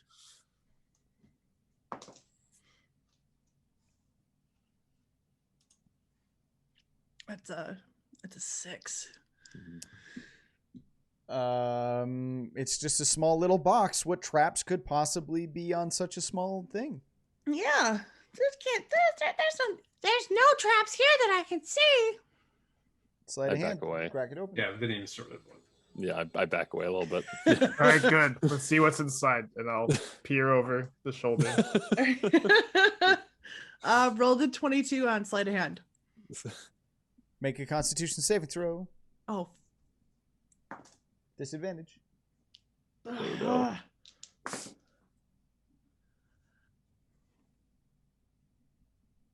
How'd it go? How'd it go, Sarah? I can't interpret your face. I know. I just don't want to say it out loud. Well, then the game doesn't progress forward. What'd you get? I rolled Suffer a the 1. consequences of your rolling. Do I also need to make a save since I was? No, you're fine. She just throws up a lot because the air down here is really sticky, but there's nothing wrong with that. All right. Legit. Inside, you find 2... everyone can see her open this box. She can't do it sneakily because she is sick. Inside the strong box are 200 Xeno, 3 strips of Zaps. You can identify that these are Mizium. Ooh. And what is Mizium? Well, no, never mind. Then you can't identify it. Mizium is a special type of metal that was devised by Niv Mizzet himself. What's the card? Mizium Artifact? Is that what I'm thinking of? There's Mizium mortars. Mizium There's a mortars few is one different thing. Mizium cards. It was initially created. I think it was Mizium artifact, but it's the artifact that can turn into other. It's a artifact clone. I know what you're talking about. You know what I'm I'm not talking about. familiar. It is an amorphous metal that is sort of like silly putty mercury. That Mizium transreliquant. Transreliquant? Transreliquant. That thing. Yeah. Yep. John, this is so great playing in Ravnica and having people that just that card. Yes, Yeah. so I good. cheated on that. I rifled that, so That's all that was fine. cheating. That's all fine. That's what the internet's for. And you find what looks to be a bottle, like a smoked glass bottle. Okay. Is there anything in the bottle? It's capped. Okay. I see that bottle, Dizzy. Oh yeah, you know things, Zaps. I'll take the bottle and I'll pop up the top and I'll smell it.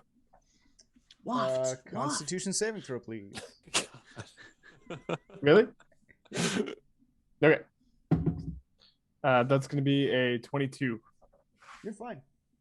Doesn't smell like very much, but smoke leaks from the top of this bottle and like fills the room. And yeah, you guys are completely obscured now.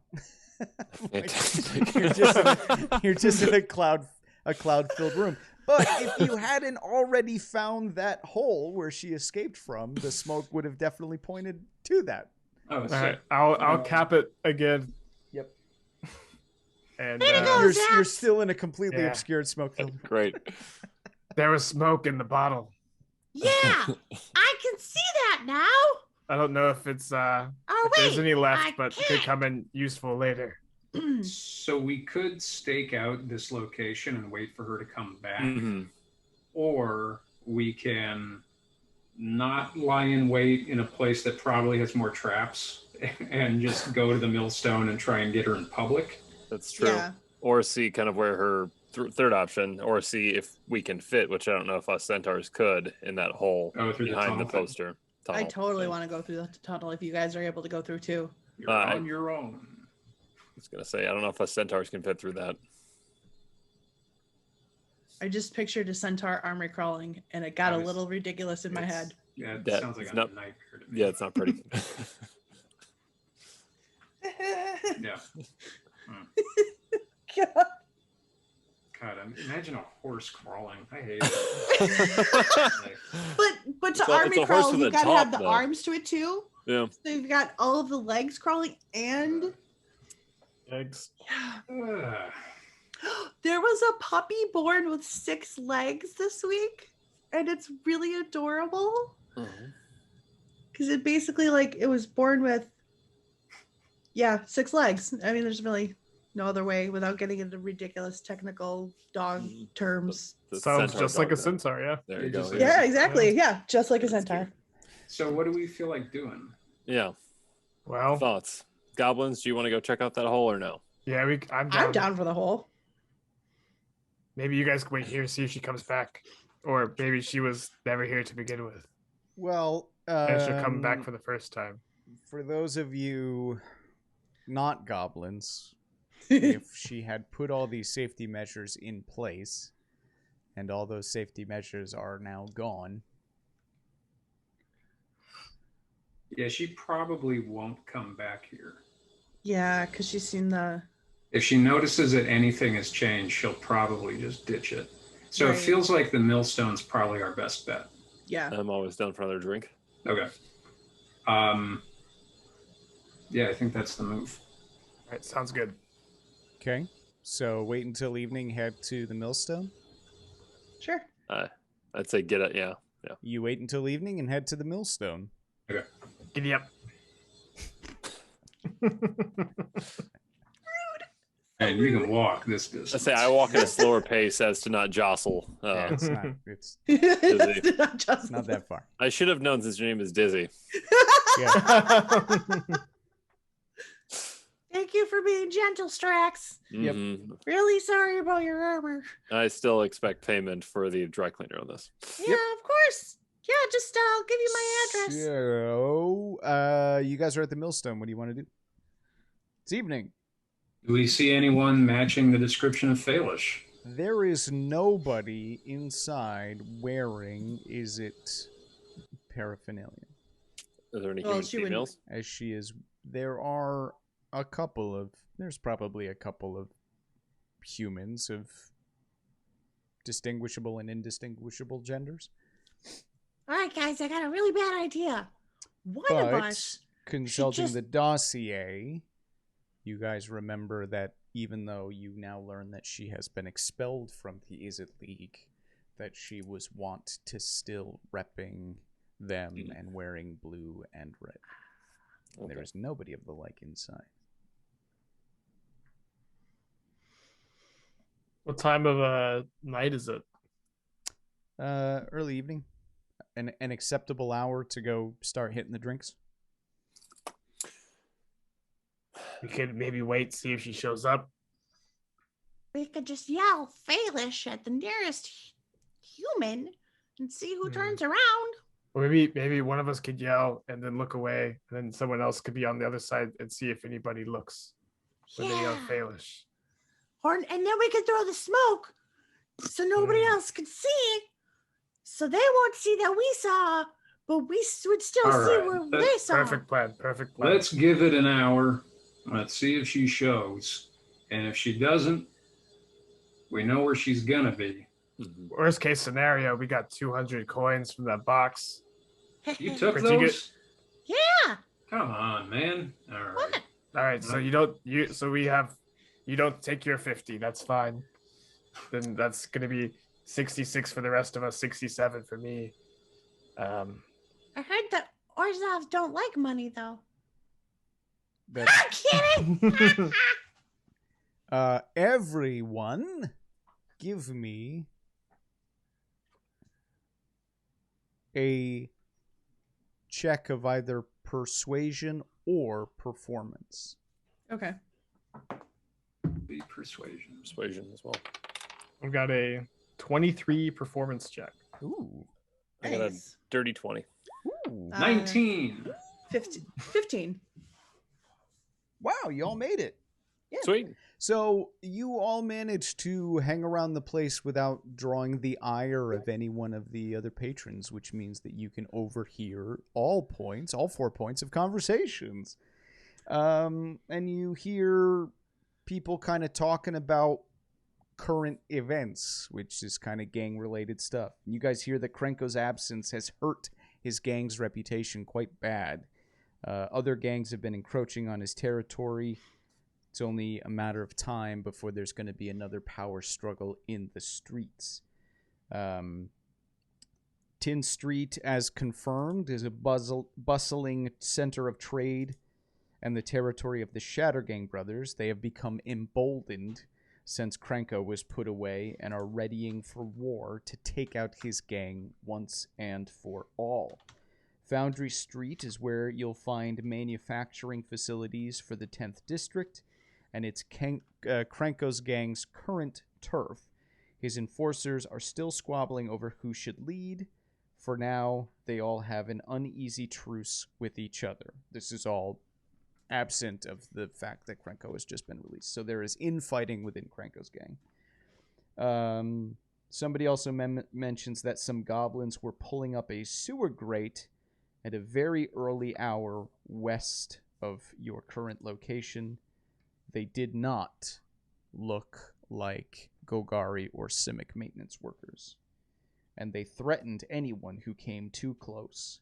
The approximate location of this incident can be obtained. So we I'd like to obtain the. Do we know the approximate location already, or do we have to That's roll the for book it? saying that you Okay. You need to ask them. you know where. Okay. You don't need to ask. You know where it is. You hear where they said it is. Okay. You got Okay. Millstone is towards the end of the street, and at the very end of the street is a sewer access. Some people. Well, have been mucking I used to around. live in the sewers, so maybe I can help us navigate down there. and Take us to your old house, huh? Seriously, Yeah. is that a background thing? I Oh. used to live underneath an Izzet laboratory. I used there to you drink go. a lot of the magic. Is that where you got your bubbles? Mm-hmm. Hmm. So I got all my stuff. Cool. Well, not the stuff we just took from that lady. That's new. It's been an hour, no sign of Falish. Well, we have a lead now. Mm-hmm. We should probably follow it. Yeah. Let's try that. Can centaurs fit in Okay. sewers? It's a question I've always wondered. Well. Should be- It's gonna be a tight squeeze in some spots, but I was wondering about this if we're gonna go in. Here's my thought. There's zero reason to restrict you for a mechanic sense. I think once you figure out the physics of what's about to happen, you're like, there's no way a centaur's getting down there. But it's a game, so who gives an F? Let's have fun. I'm not gonna.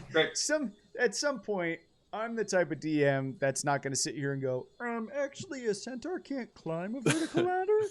well, I think that maybe if maybe some centaur sewage workers would need to be accommodated by There you having go. entrances large enough. Who says that your physical arm strength isn't enough to do a pull-up? Like, who can? Very There you go. powerful. That's true. Man, That's God, true. you would be so jacked.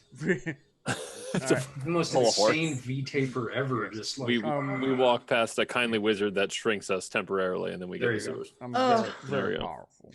All right. So to conform to safety protocol, we're going to need a 5-point harness for each one of you. Right. Gas meters. Yep. So anything else you want to do before you leave the millstone and decide to go check out a sewer? Everyone's health is in good shape. Yes. Yes. Yeah. All right. Yeah, let's hit some sewers. Okay. Check for traps. So, characters heading west of the plaza on a tip they received earlier might look for a sewer grate that is out of place. It takes an hour and a perception check. Everyone. Anyone who wants to look for it. 7. 14. 13. It's good enough. 16. Part of me was really We found it. that you guys were just going to spend the night going, where the hell is this thing? There's no sewer grate. They got lied to us. Let's go back to the Literally- bar. Screw this. If I had $1 for every time I tried to find a friggin' sewer, like tried to find a manhole. Oh, alternatively, Backstory, I actually- alternatively, you can ask the locals with There a you go. different type Yeah. of check. Yeah. For my day Um, job, I work with sewers. So I'm glad you added that detail. Yeah. I was wondering when you said the 5-point harness and a gas meter. That seemed very Yeah. specific. You see a sewer grate slightly out of place that will require a strength check to open. I will allow everybody else to do that. I graciously step aside. Go for This is the hardest part. 14 from the dean. Not strong enough. All right, I'll step up and show you how it works. 7. Oh, All right, it's time for Zaps to open this grate. I've Oh, got a my- -1 modifier. That's a 5. I rolled an 18. Dizzy! You're on 18? All right, now. A 15 is actually pretty high. You No, an needed a 15. 18. No, DC was 15. 15's the You DC, get it yeah. open. Oh, Oh, okay. Oh, So, man. Sarah, you work in this in real life. yeah. Make this happen. All you gotta do, give me that stick right over there. It's all about leverage. You don't gotta pull it up real hard. You just gotta move it a little bit and then you kick it. Get out of the way. A circular maintenance shaft plunges down into the darkness. An iron ladder is bolted to the side of the shaft. The pungent smell of the sewers wafts up to your nose. Sarah, make a Constitution saving throw. With disadvantage. A faint light is visible at the bottom, illuminating refuse-filled water. It's been more than an hour, right? Her nausea's been reawakened. What'd you get? You don't have to make it with disadvantage.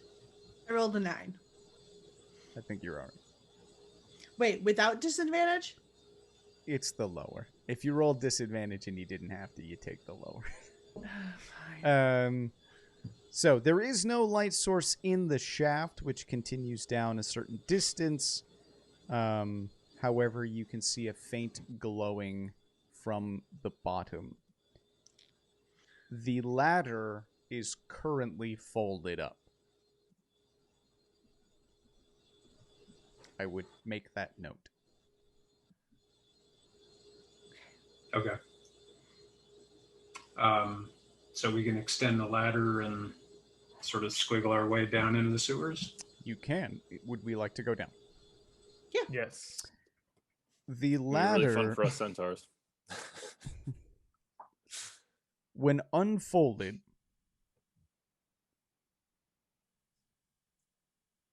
just continue 50 feet down until it ends in a folding ladder with a dangling cord. Okay, so you guys climb 50 feet down before the ladder hits its so there's the actual shaft, which is within the ground, and then once you reach below ground, there's a folding ladder that comes out. That's about another 20 feet and drops not completely to the ground,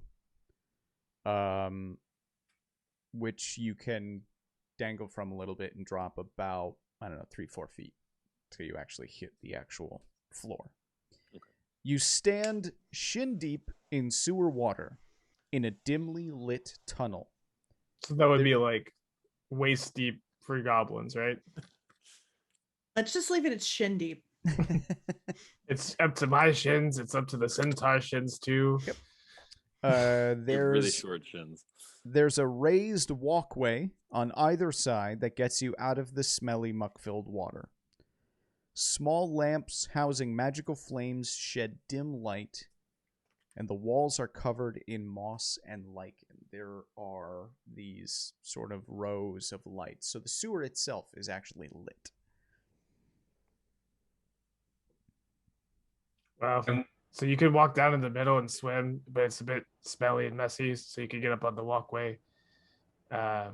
You can walk through probably filth or do not. Yeah. Yeah. I'd like to Actually, not walk what through we filth. did have was during one of these, I remember, is somebody was Vidalkin and swam part of it as part of a thing, and I can't remember why they did it, but it was a tactic. So yes, we did have somebody decide to be in the water. Yeah, Vadim will get up on one of these walkways. Yeah, as the Orzhov individual here, I do not like filth, and I would like to go for the walkway. And we're at one end. Give me... Ooh, Strax, we're going to make it hard. Give me a charisma saving throw, please. That's not my strong suit. That'd be a 21. Okay, you managed to suffer 0 penalties, being in the worst place you could imagine being. You are a centaur underground in the muck with an Orzhov, but you stomach it. I somehow survived. You summon all the energy of you summon all the uppityness that you could possibly muster to make your way through this. Mm-hmm. Would not be beaten by refuse. No. So you guys are in the sewer. We're at one end of this access tunnel. Like if we go in the other direction, there's nothing there. I think the game is intending you to head in one direction. That makes sense. Let's Hey, goblins, I assume that the two of you are a little sneakier than my four-legged friend and I. Perhaps maybe sneak ahead a bit to see if there's anything ahead of us before we clomp our way through and alert everyone that we're here. Don't mind if I do. Yeah, maybe just Dizzy goes. Just keep setting Dizzy out. Yeah. She's kind of great on her own. I feel like I might mess things up. 15. For stealth? Yeah. You have to be at, 30 feet in front of everyone else if no one else is sneaking, right? You have to stay at least 30 feet in front of everybody. I guess so, yeah. So if you're going to go up ahead, you're going to be that far. Yeah. Okay. You Okay. approach Sarah. I need you to roll a d20.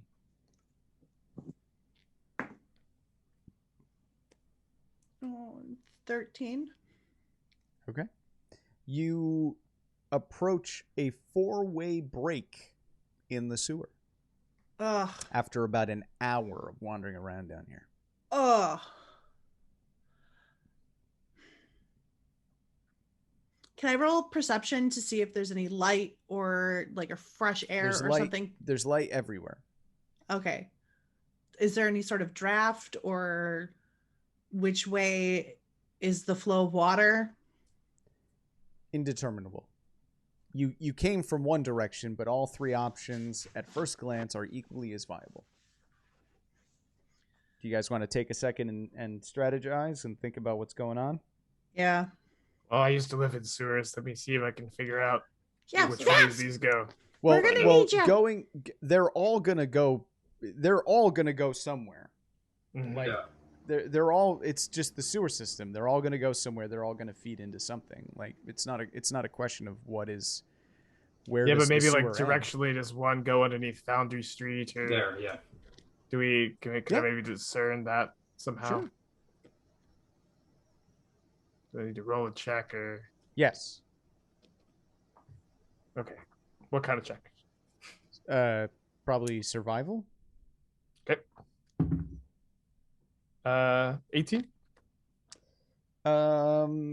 You look down in a way that nobody else was doing, and you see some muddy footprints heading off to the left.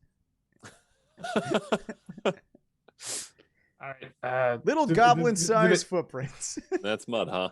All right. Ziggy, did you walk in that direction? No. All right, then there's some other goblin did.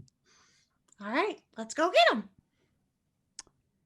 You guys track. Zaps, roll a d20, please. So 17. Alrighty. You guys have no problem following what's going on. Nobody seems to be disturbing you down here. And after about another hour, the tracks end at another maintenance shaft, the ceiling of the tunnel. A cord dangles down from the shaft of a folded up ladder. Pull on the string to get the ladder to come down. Anybody want to talk about anything? I would assume that this is some sort of a lair. Yeah. It could. It might be kind of loud to pull the ladder thing down, but I don't really see another way up. Yeah. Check for traps, maybe. I can pull the cord at a distance. I don't know if that would have been helpful earlier with some of the other doors and stuff, but I could actually pull it from like 60 feet away. Yeah, let's do that. Sure. We'll back up and watch your mage hand over Alright, things. Everybody stay back, okay? And I'll cast Mage Hand. Okay. To pull the cord from. I think it's 60 feet. Let me double check the spell. Might only be 30, but either way, it's going to be a safe enough distance. It is 30 feet, yeah. You pull the ladder down. You hear a loud shing, clang, clang, clang, clang, clang. Nothing happens. Okay, there was no traps.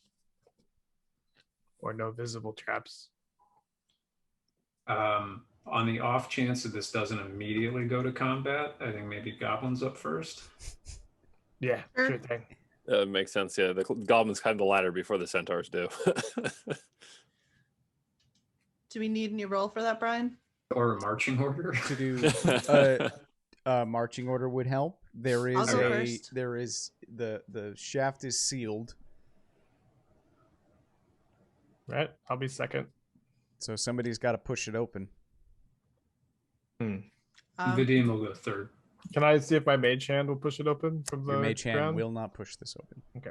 Got it. I can try. Gonna say, if not, I can go first.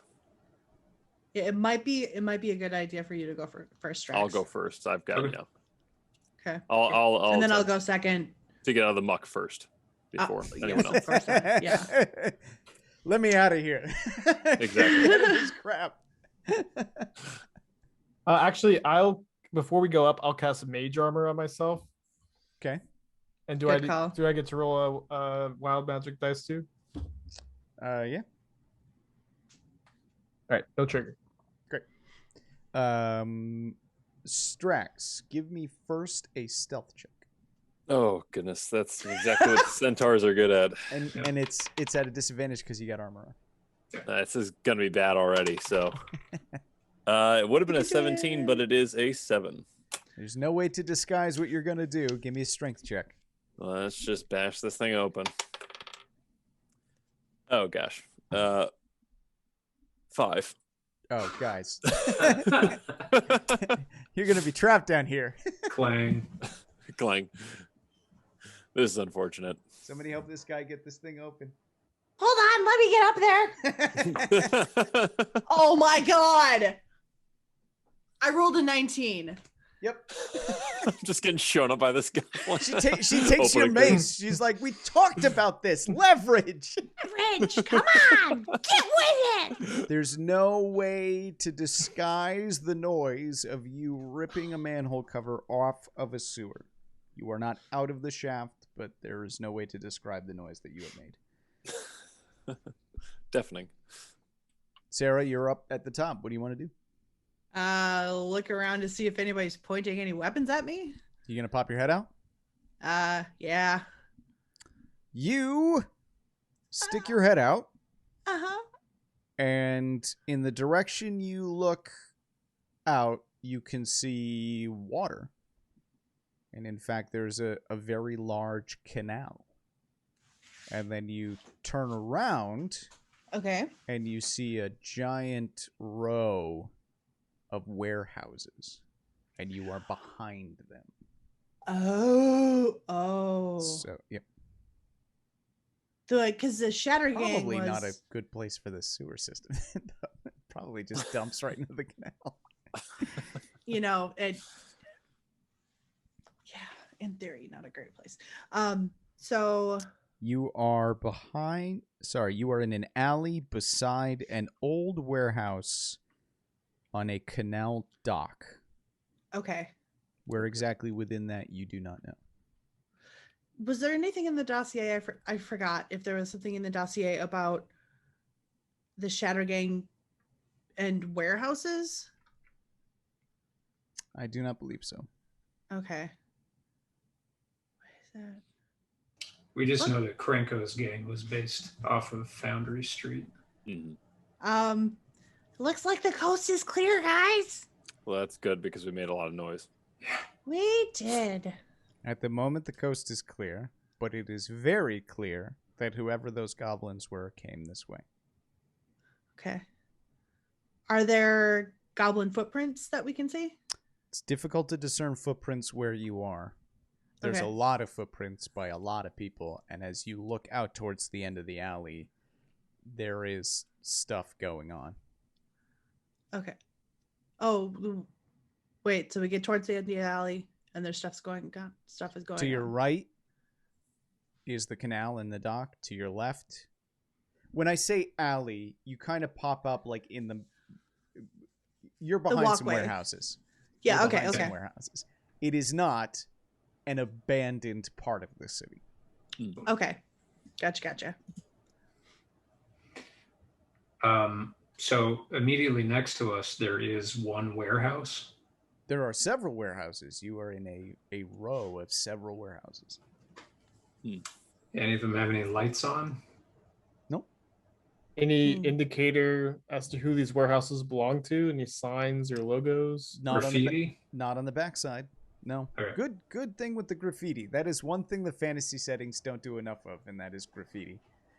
They're Nope. clean cities. Again, you guys are on the back. You're on the backside.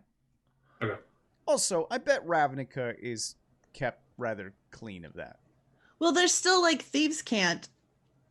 Yeah. True. So Well, we could maybe go on the other side of the warehouses and see whose warehouses these are. Yeah. Is there, man? Yeah, that makes most sense. Are we going to attempt to be stealthy? Sure. I see no reason why we shouldn't try. Yeah, let's try.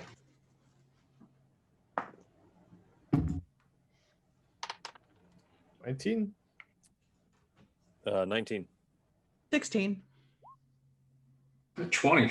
Nice. Wow, you guys The have rogue with the free lowest reign to stealth move check and the around highest without strength disturbing check. anything, so do what you want to do. As you guys approach the end of the warehouses, you can actually see off over the ridge that there are giant plumes of smoke and the sounds of furnaces and foundries running, and it's you got to be a certain level of stupid to not immediately put together that you're somewhere near Foundry Street, that you're in the 6th precinct. You are in the smelting quarter of the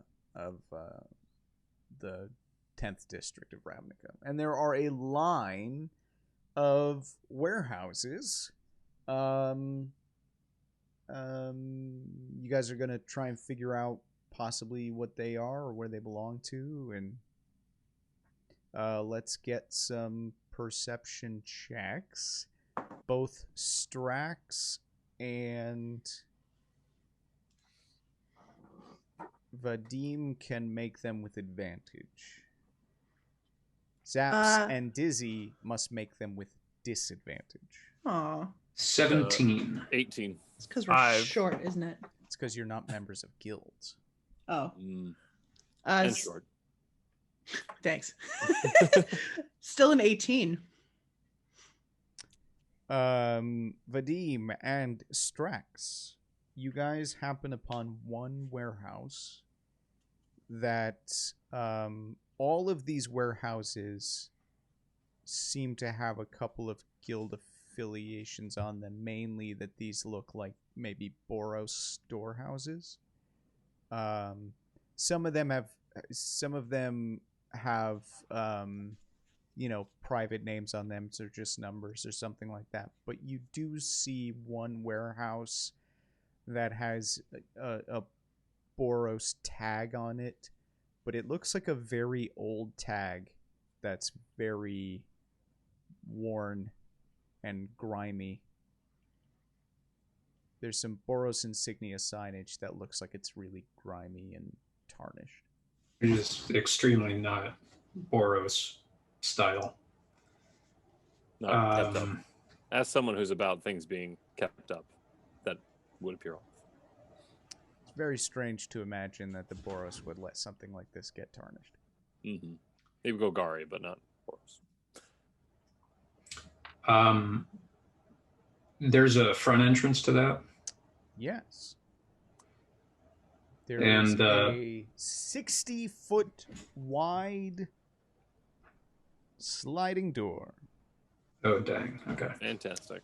Should we see if there's a back entrance to that? Yes.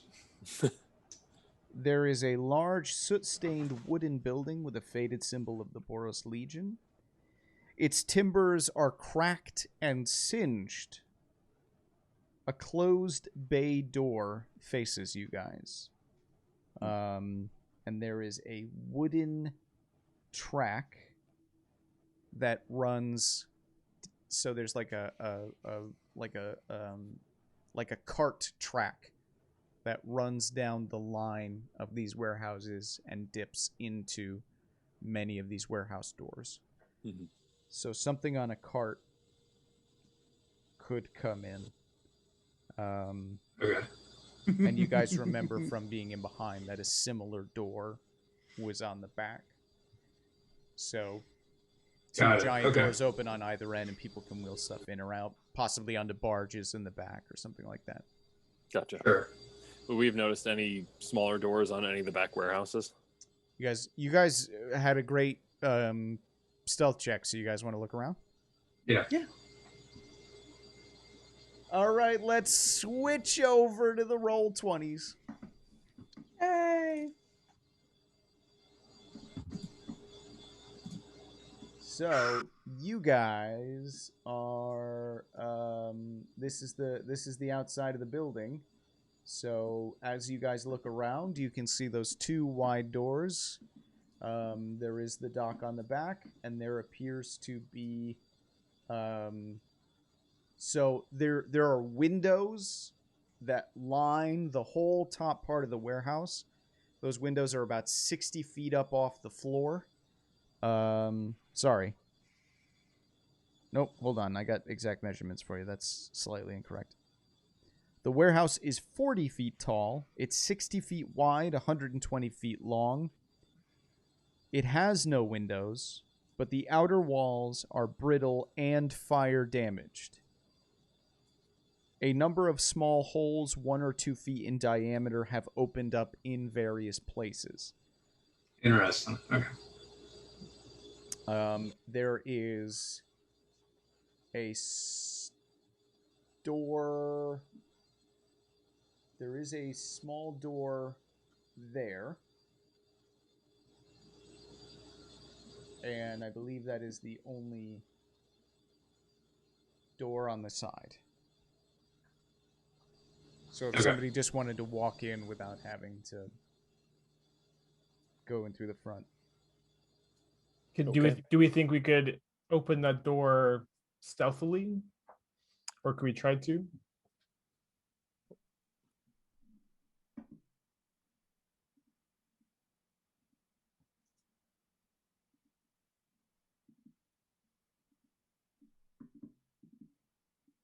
I imagine it's locked. Upon testing, it is locked. Locked, you say?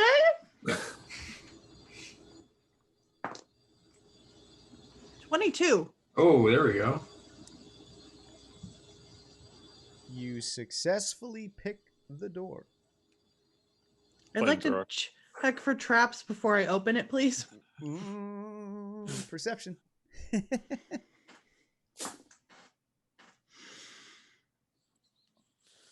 6. Does not appear to be trapped. Okay. I open the door. Are we going to talk about any of this before we head into the warehouse?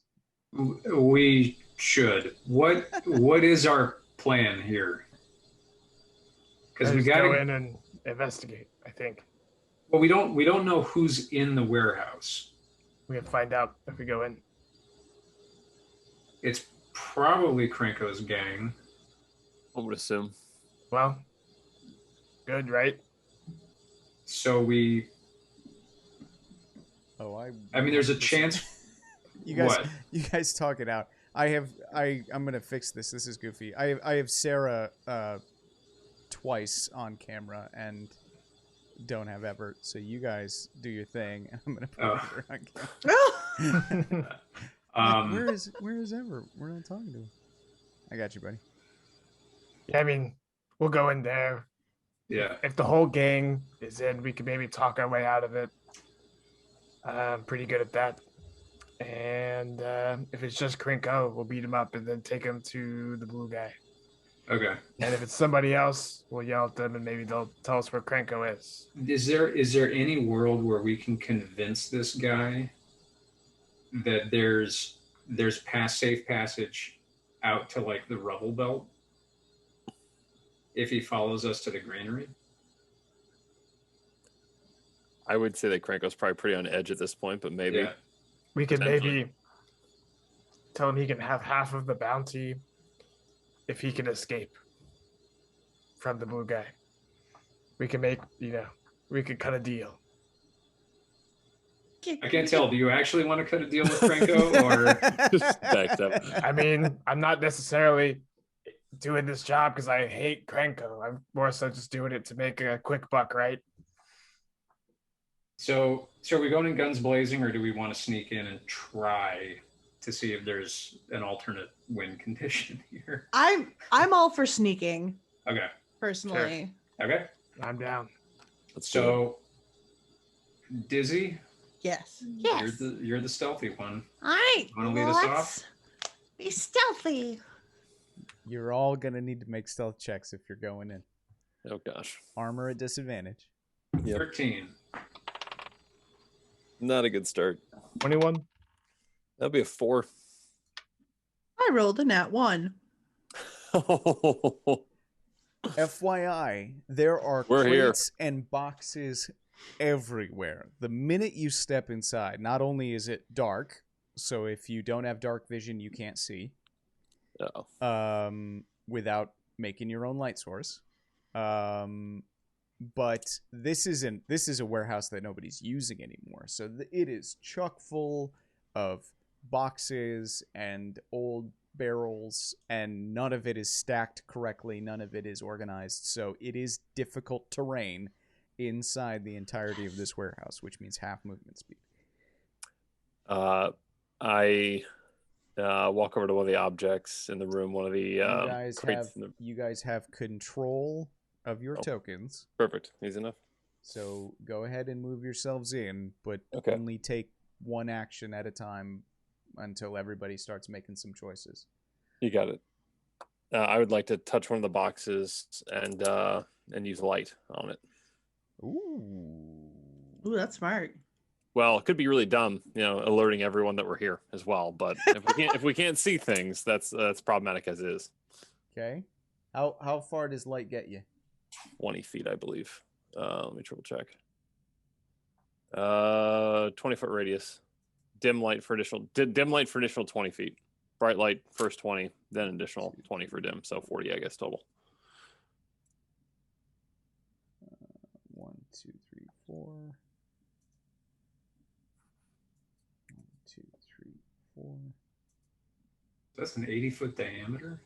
Yeah, I guess. It's a lot. I feel like I've had this exact discussion with someone before. That's a cantrip too, which is just lovely. And then dim for another 20 feet after that? Yep, correct. Holy cow. 20, well, 20. You can see that there is some sort of enclosed area on the other side, but that's kind of your light source. Cool. Andrew, where are you in this situation? Bringing up the rear. Bringing so up if I'm the going rear? through here, You guys. I'm seeing a staircase. Yep, there's a staircase that goes up, but the minute that light hits that box and opens up, you hear screaming from the rafters.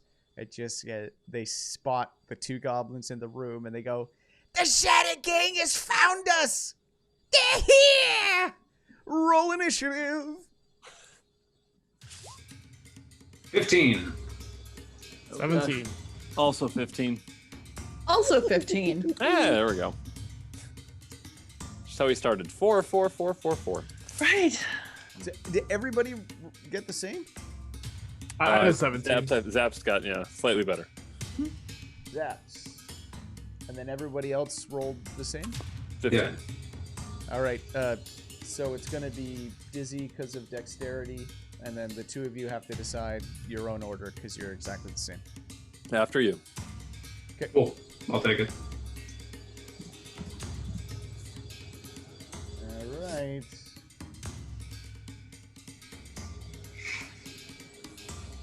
Oh, well, let's see here.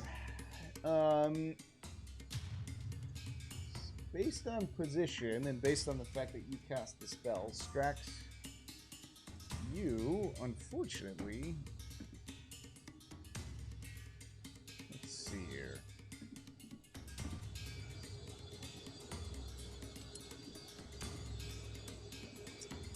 There is a goblin in the rafters that was spotting for people coming in through the door. And you're going to get attacked. You're going to get shot with an arrow that's actually on the table. Shot to the heart. Does a 15 hit? On me? Yep. 18 armor class, so no.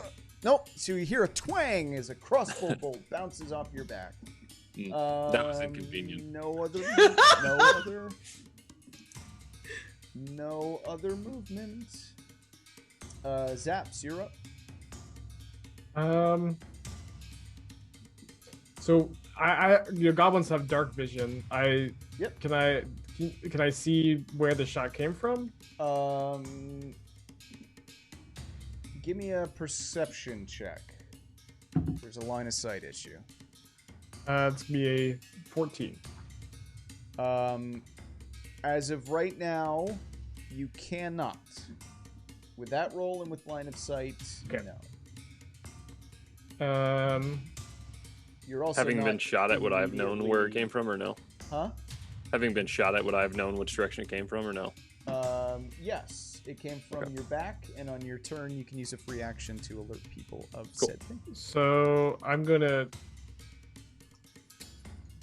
take my movement, I suppose, move a bit more in, kind of in a panic. Okay.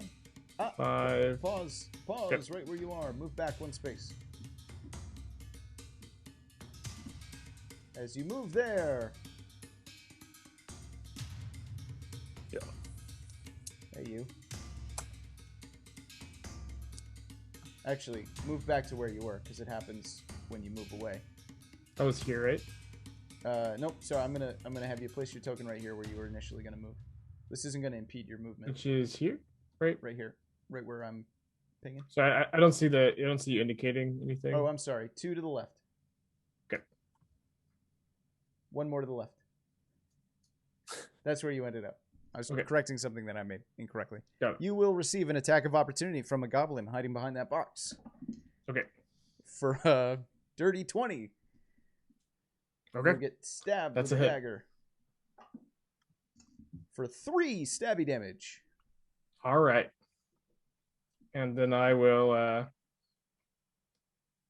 walk back to the goblin who just hit me.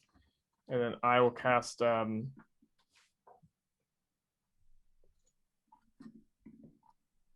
Shocking Grasp.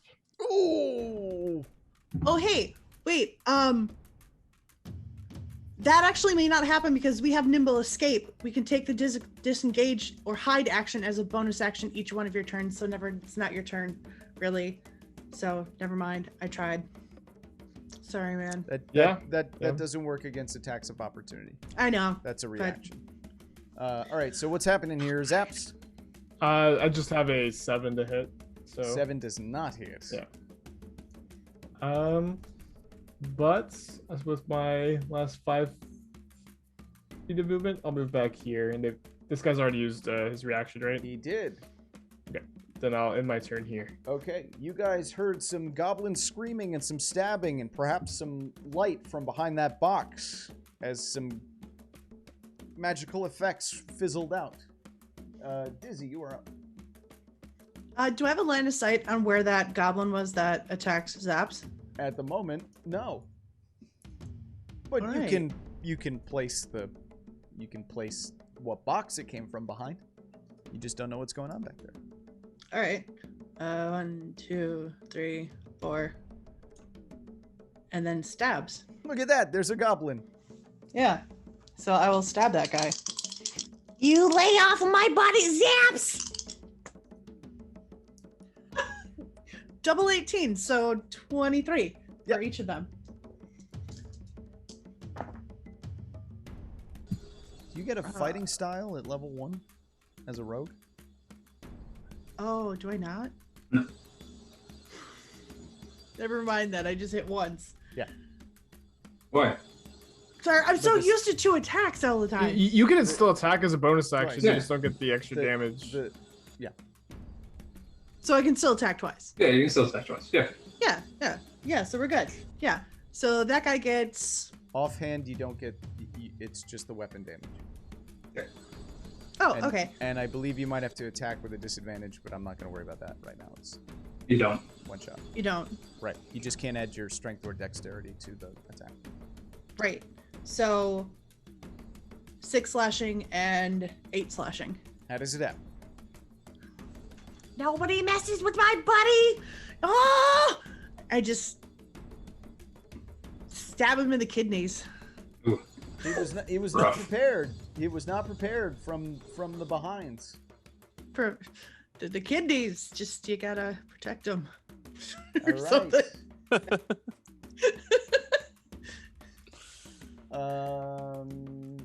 Vadim, you are up. All right. Does Vadim have an idea where that shot came from? Perception. Perception. is going to be a 12. Nope. Nope. Okay. Vadim is going to work his way forward and around in front of his centaur buddy. What can he see? At the moment, you can see zaps, and you ran by your buddy getting you ran by some death, but whatever's in here is tiny and dastardly, and yeah. Then he's going to hold his action until such time as a target makes itself available. Okay. Strax, you're up. All right. So as a free action, I can let everyone know where said goblin's at, and then still use my action. Is that correct? Okay. Yep. Hey, everyone, Gobbo up there, and I point. Up behind on the ledge or on the catwalk. Yep. You know, gobble's a very offensive term. Yeah. My apologies. On the catwalk. Yeah, on the catwalk. On the catwalk. Do my little strut. And then I cast Sacred Flame on said Goblin. Sorry. Goblin. Do the thing. Sacred Flame has a DC of, or I've got a DC of 13, I believe. It's a wisdom save. Oh my god, I can't.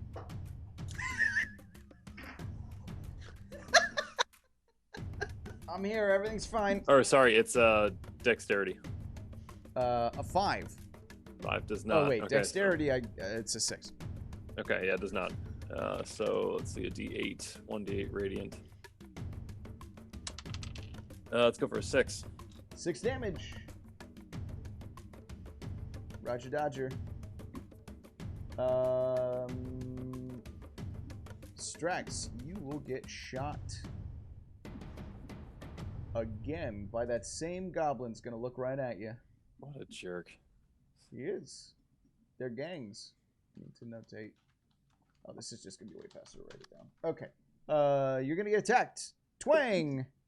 For a 3. That won't do any freaking damage. That will not. I will just stare the goblin down and just shake my head. That sucks. That sucks. You're not angry, just disappointed. Mm-hmm.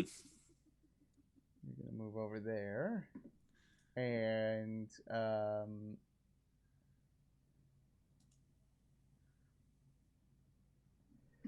Andrew, a goblin is gonna run up and attack you. Reaction. Where is it? He's gonna make himself. He comes screaming out of the darkness. He makes a wisdom saving throw. He makes a wisdom saving throw. Wow, that didn't even roll out of the tower. It just fell straight through the tower with a thud for a 6. And I've never had a die quit on me harder. he's going to take 8 necrotic damage. Nice. Ooh. Oh, From what? Toll the Dead. He will come stabbing at your frontal section for a natural 20. Yeah, that hits. Dang. It's For your little frontal dinky section. knives. Oh! Oh, almost max damage. You'll take 8 stab damage as he comes running up. You rear up in Ooh. defense, and he stabs you in the underbelly. Ow. Dang. Alright, I gotta place some more guys here. Dizzy is gonna get attacked. As will Zaps. These goblins come running out of the darkness.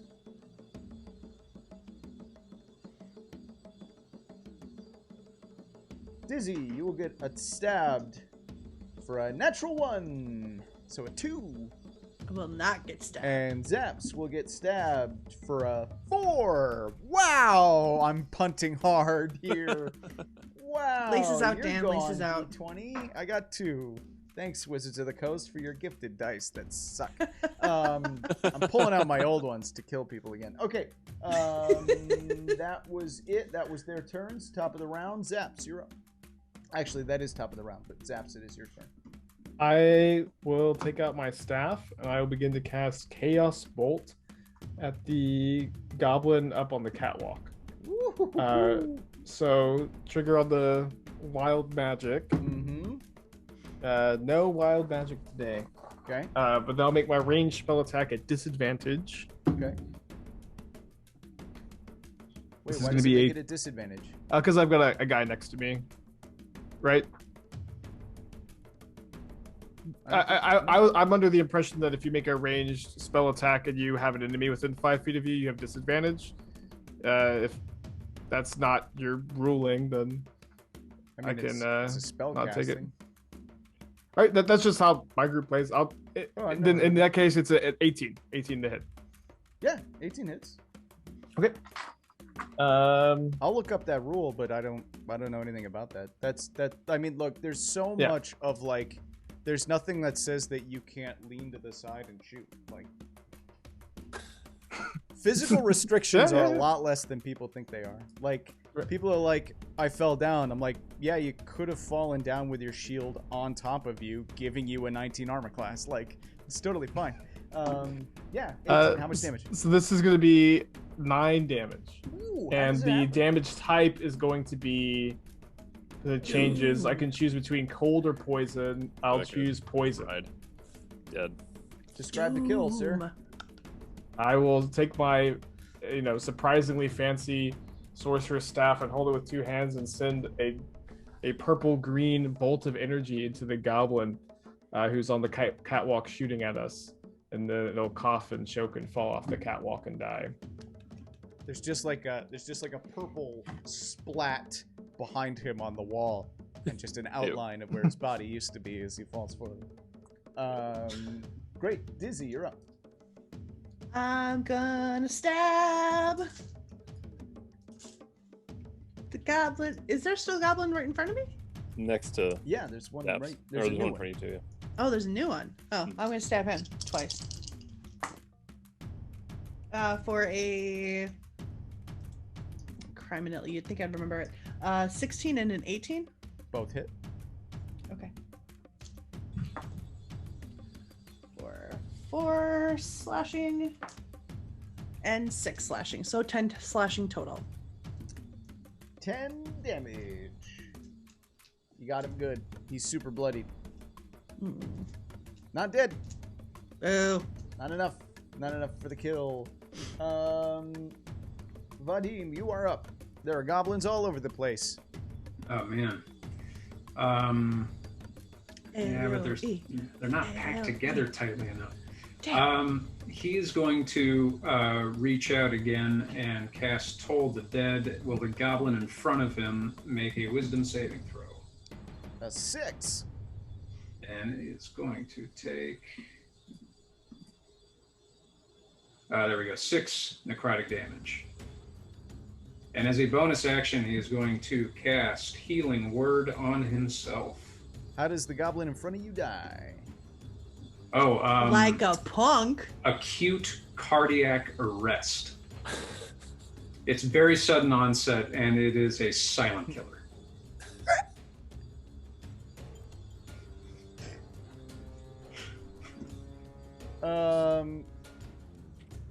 Okay. Strax, you are up. All right, I'm gonna run around this box here and get up next to this goblin. Mm-hmm. And then I'm going to inflict some wounds on this goblin. Ooh, all right. All of the wounds. All of the wounds. Let's see.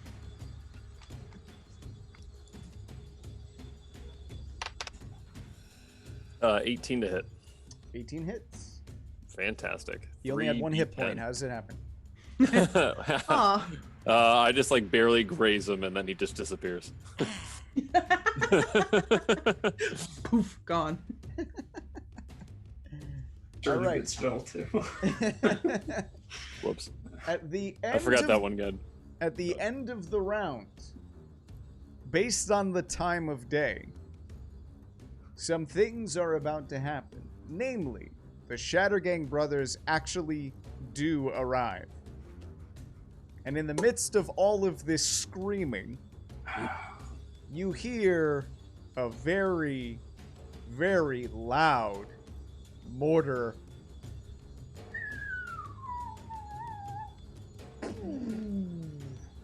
And this, 1, 2, 3, 4, this entire section of the warehouse explodes in fire. As a mortar hits and explodes the whole part of the warehouse. The poor goblin up on that catwalk is going to take an insane amount of damage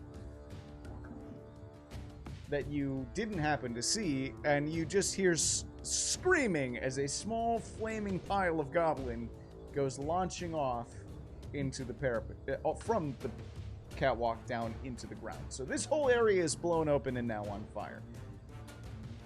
From inside the room, as we shift to the top of the order, inside of this office, you just hear this rage that just says, "You never take me alive, you goblin SOBs!"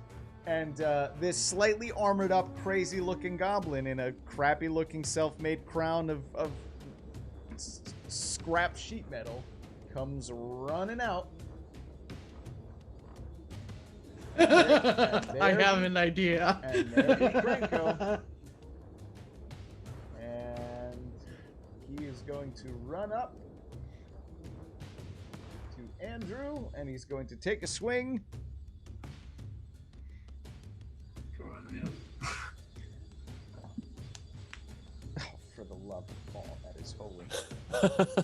I love it when you say it like Well, he that. swings miss, but he has multi-attack. At a challenge rating of 1. He's gonna miss with both of them. What's your armor class? Like 18? 18. Yeah, no. He's just gonna... King, king, king! He's not prepared for a centaur. He comes running out expecting to slice and dice up a bunch of goblins, and the first thing that he sees is... and he's like, wait, what? Ah! I'm very confused by all of this. The goblin attacking Zaps will strike. Does a 14 hit? No, because it's my mage armor. Oh yeah, mage armor, love it. There is one surviving goblin up in the ramparts who will shoot at Andrew. Is really its only viable target, so we're just gonna keep poking at Andrew today. Welcome to the party. That's an 11. I just. You can't get through an 18 armor class at level 1 challenge rating, so that's it. Who could say why I picked cleric for this Zaps, one? Zaps, you're up. It's so hard. Level 1 is so hard to damage people wearing actual armor. I'm going to take a look at Krinko, and I'm going to cast Mage Hand, and I'm going to grab the crown off of his head. All right. And I'm going to hoist it into the air and say, "All right, Krinko, if you want your crown, you're going to have to come with us." And then I'm going to use my bonus action to disengage. And I'm going to use my movement to go, 5, 10, 15, 20, 25, 30. Run out of the warehouse. Evart, you literally read my mind. Oh, really? Yes! That's I'm what like, you wanted we to need do? to convince him to come with us. I am gonna Well, slightly move. I am gonna slightly move you back. We don't count diagonals for movement. Okay. Yeah, wherever you think I can be. I'll put you right inside the door so you're still visible. Sounds good. Pretty sure that also hasn't happened before. No. Nope. Nope. Nope. Okay, Dizzy, you're up. I'm gonna move up towards Krenko behind Vadim, and I'm just gonna yell at Krenko, "Come with us if you want to live!" and try to persuade him to follow us. Go. Oh. 15? He rolled a 19. Okay. Skepticism. Insight. Ah! He rolled a 19 on insight and went, I don't know you. You're not one of mine. Stranger danger! You dirty scattergang brain. Give me back my crown. Vadim, you're up. Oh man, they want this guy alive, huh? Yeah, that's problematic. I know. Okay. How hurt does Kranko look right now? Nobody's. I mean, he looks fine. No, he's untouched. Okay. Nobody's done anything to him. Vadim is going to whip his mace around, and it starts glowing with this vibrant green energy, and he bonks the dude on his now crownless noggin.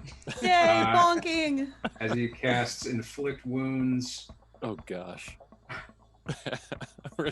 Oh, for a 10? No. No, way to waste my he's last wearing a spell chain slot. shirt and he has a shield. Oh.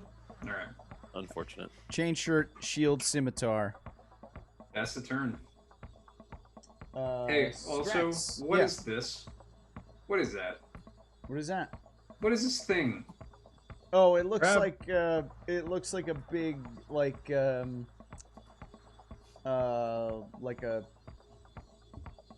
It looks like it's got two giant arms on it. Yeah, It does. it's like a big loader type thing. Like Alien 2. Yeah. Oh! Okay, cool. All right. My go, I think. Is that yes, Strax. Okay. I will walk over to Kranko, and I will attempt the exact same. I will attempt to inflict wounds on the Kranko. Yeah. Okay. Yep. You're right. Be a 12. 12 won't hit. That is a waste of a spell. Ooh, brutal. Top Yep. of the order. No, end of the round. Oh, it's gonna totally kill this goblin, isn't it? 1, 2, Yeah. 3. Oh no. 1, Which 2, goblin? More mortars. 4. Dude, Mitch, you like just moved out of range. I want you to know. Perfect. I thought Wow. if you were gonna go attack that other goblin, you would have been hit.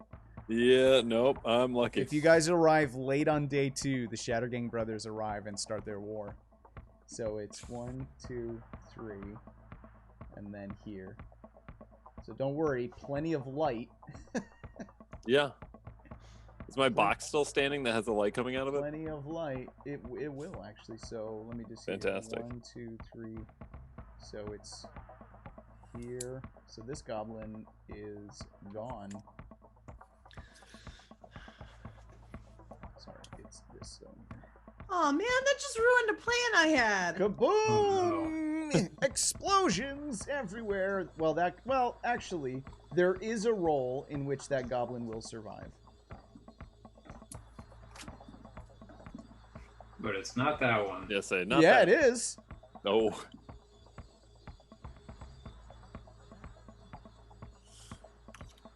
Ugh.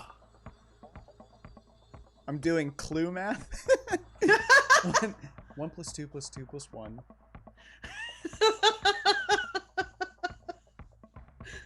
He's alive. Oh, God. With 1 hit point, he is alive.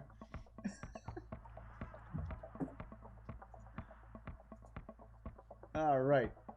I highly doubt. So this goblin that is on flame, who will die of his own natural causes in the beginning of his next turn, is going to try and stab the centaur with a That'd be me. 10. That won't work. Nope. So Nope. a lot of survival action for nothing. And there is still a guy up here on the catwalk who's going to shoot at Dizzy for a dirty 20. Ugh, rude. And will deal a minimum of 2 piercing damage. Whew. I got a little scared there. Zaps, you're up.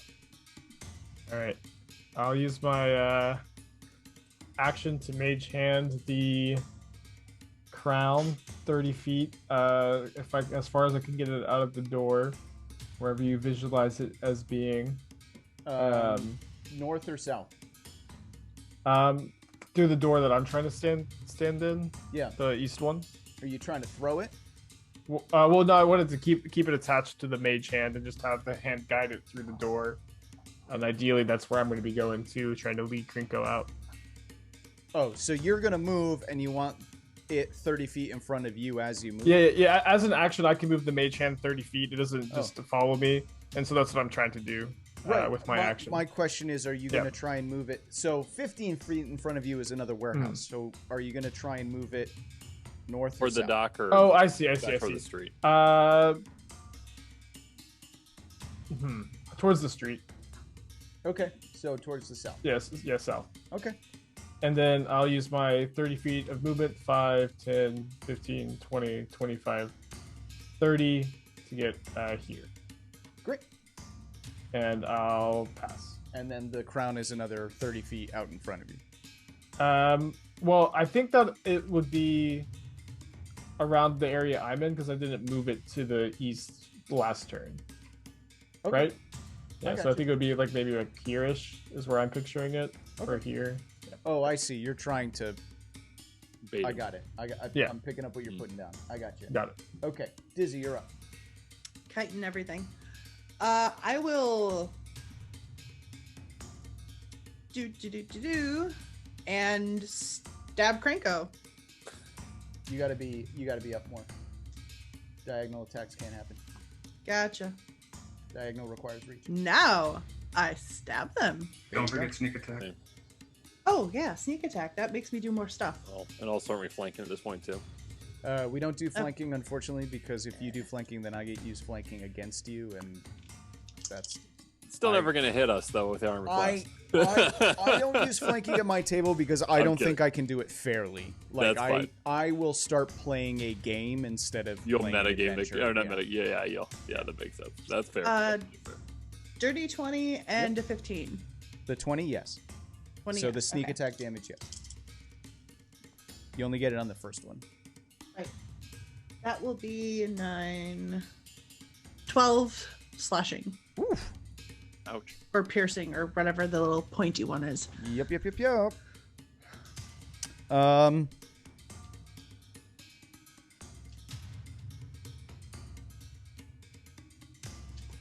Franco has died. Oh, Shaw! We were supposed to take him alive, son of a... Nope, you're good. I bet he's got more than 12 hit points. We're not supposed to kill him! We're not supposed to kill him! We'll Nope, just get you his got ghost. We'll get his ghost. We'll be fine. Alright, yeah, we go. it. Gotta do the ghost thing. Vadim, you are up. Man. He just took 12. And I gotta bet with myself. I'm gambling as to how much health this guy has. But he is wielding a bludgeoning weapon, and that is something that you can attack with and inflict a non-lethal style damage. So he's going to swing at Kranko with his mace and really hope that a mortar isn't about to shell everything around him in the next 6 seconds. Will a 19 hit? A 19 will hit. And he's going to deal 5 bludgeoning damage. 5 bludgeoning damage. Strax, you're up. Yeah, I'm gonna do the exact same. Let's go non-lethal and see what we can do. 18 to hit. And 18 does hit. That's good. Let's see what we got for damage. There's my 6. We got a 2. 2 damage. Isn't your strength plus Oh 3? wait, sorry. Yeah, so sorry. That would be a 5 then. A My 5. Roll the 2. Still up. Okay. At the Non-lethal. Non-lethal, I got you. Just yelling it. Non-lethal.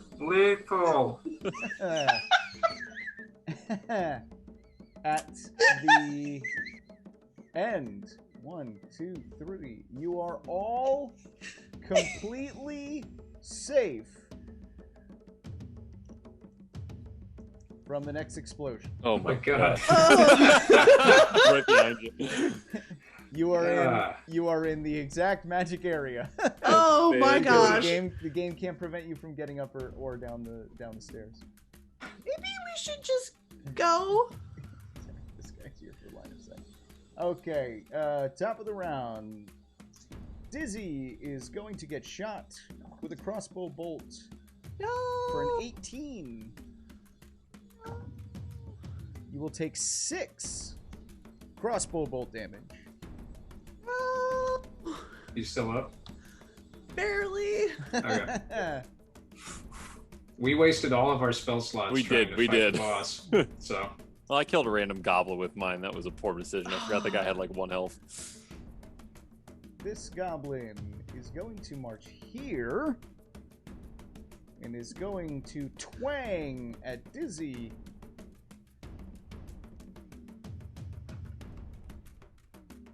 Brian, I know where you live. I'd really just like to say that. You are a goblin in a goblin gang war, and you are not a part of Krenko's gang. Does a 16 hit? Yes. You will take 4 piercing damage. Twang. I'm Dizzy's down. no. Zaps, you are up. I'll go back up here 5, 10, 15, 20, 25, 30. Guys, Krigo's not following me.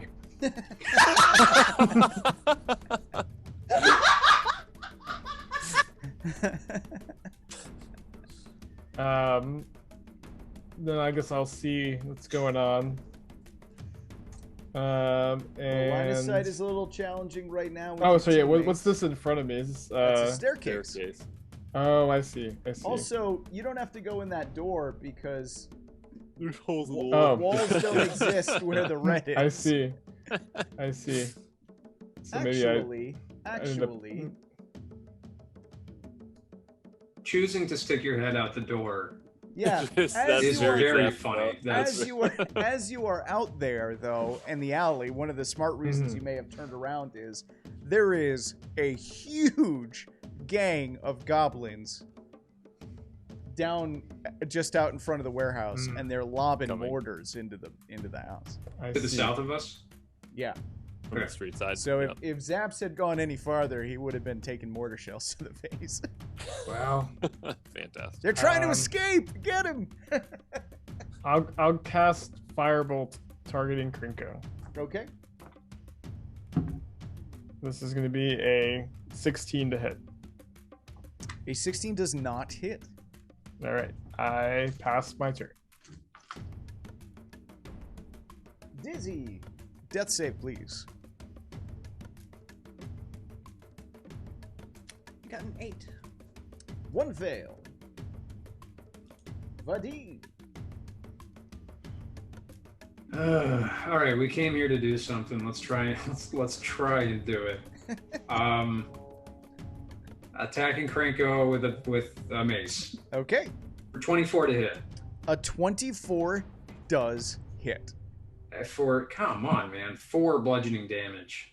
4 bludgeoning damage. Krenko, as a reaction, when a creature Krenko can see targets him with an attack, he chooses another goblin within 5 feet of him. The 2 goblins switch places, and the chosen goblin becomes the target instead. So as you rear up to swing, Krenko grabs the goblin behind him and goes, "Protect your leader!" and throws him in front.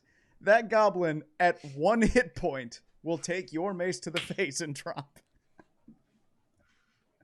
He is, I however, was unconscious. Yeah, I I was was- so sure. Oh, Dizzy he's was gonna get it's grabbed. non-lethal. Yeah.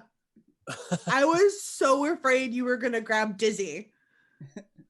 Oh, Oh yeah, that is a goblin. I didn't even think of that. That's kind of funny. Oh, if we ever Uh, play this again, I'm going to remember that. I did not even think that that could have been used to grab you. I would have done it last round.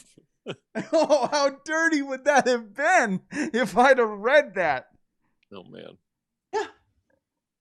ROTFC, right? Like, if I'd have read that, better. I could have grabbed you. Oh, that would have been awesome. I'm gonna be mad about that one for a while. Yeah, so that goblin is unconscious. Strax, you're up. All right, I'm going to attempt to do the exact same thing. Let's walk over to Cranko. Oh wait, Goblin's still in dragging or in grabbing range. He's already used his reaction this round, though, so he can't. He can't do it indefinitely. That would be unfair. Attempt to smack with a non-lethal mace. That'd be a 2. 2 does not hit. All right. The end of the round. Some more explosions. You guys are literally in the spot where explosions can't touch you anymore, so don't worry about it. Although getting out is going to be tricky in another 2 rounds. Crossbow bolt on Andrew for a 9. Cranko will attack Strax for a natural 1 and a 15. Nope, 18. 15 does not hit. Clang, clang. Zaps, you're up.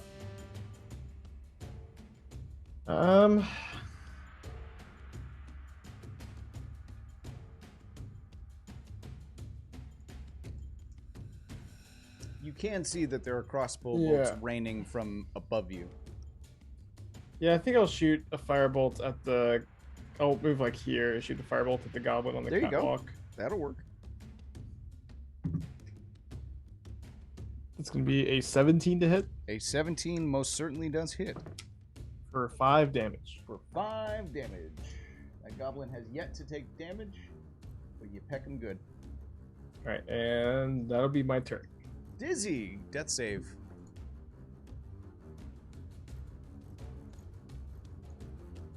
Rolled a 1. Oh no. Vadim, you're up. Yeah, I got no spell slots, so there's nothing I can do. So he's going to this goblin in the middle is unconscious, out of combat. Yep, he's just difficult terrain, as is everything else. Okay. Coming around to the back side of Cranko, he is going to wail on him with this mace. Just so you know, he's going to step over your unconscious body to do that, so. 14 to hit. 14 does not hit. Yeah, that's all he can do. Okay, Strax. Level 1. Let's try the same and pray for better results. Let's do it. 11. 11 doesn't hit. Top of the order. We'll attack Strax for an 8. Nope. Ooh, he'll get damage in for a 19. Yep. What does he do? He's got a scimitar. Oh, I guess that's not as bad. Oh, wait. Ooh. 8 damage. Yep. Plus 2 poison damage. It's tipped. That'll do it. I'm unconscious. Top of the order. Zaps. Alright. I'm going to get out the smoke screen and pop it. Then I'll attempt to move towards Dizzy and Strax and see if I can get to a spot where I can try to drag both of them out using a feat of Goblin Friendship Strength next turn. There is a... You have smoke immediately begins pouring out of this bottle in a 60-foot radius.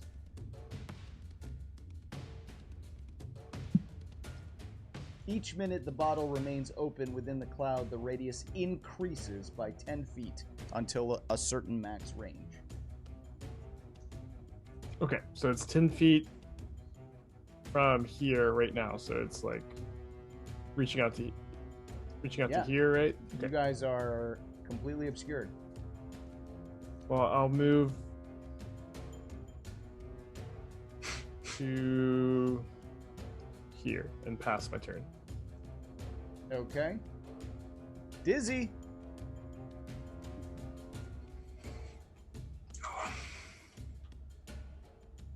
$13. There's one. Oh, thank God. Vadim. I know. I just want a nat 20.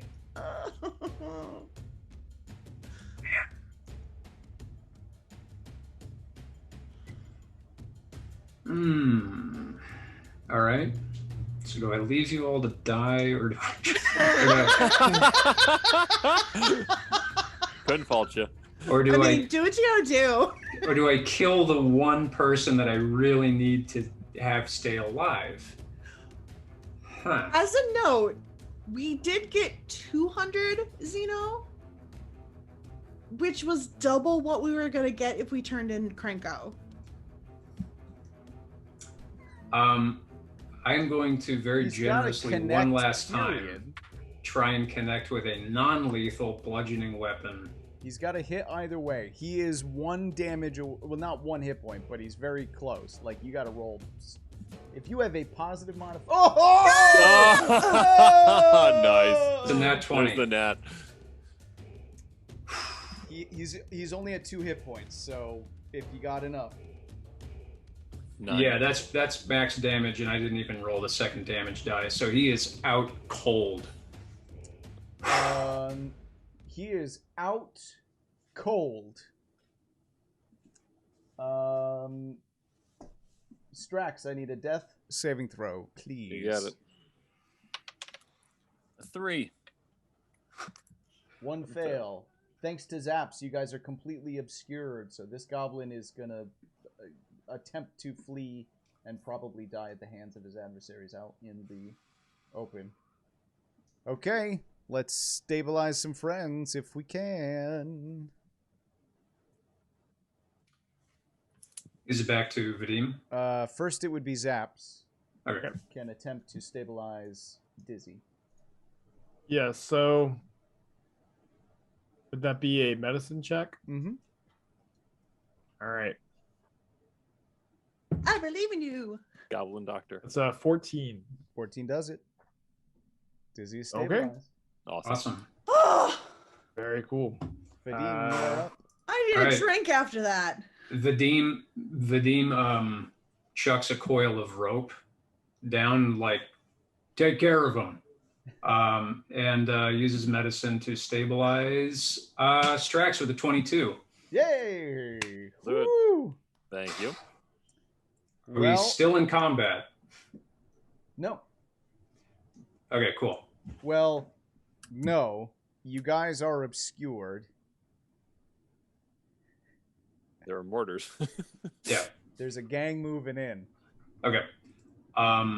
So let's get some stealth checks. All right. I'll see what actually is happening timeline wise. Never had this happen. 22. 23. 8. 9. Yeah. Well, you're unconscious. Oh yeah. Well, Quiet. I'm also technically, very quiet. Andrew, I'll let you do it at advantage, but technically there's 2 of you, and it needs to be at least half. So I'll let you roll with advantage, but I think rules is written, it doesn't matter. I think Okay, so... Okay. roll another advantage, roll another stealth check. But rules is written, I think Evart did it for the both of you. The stealth check? Yeah. Come on, man. I think rules is written, this actually works. And you have the bottle of smoke, which nobody's going to assume is magical. They're just going to assume it's smoke from the mortars. Mm-hmm. This is So a if point. you guys can...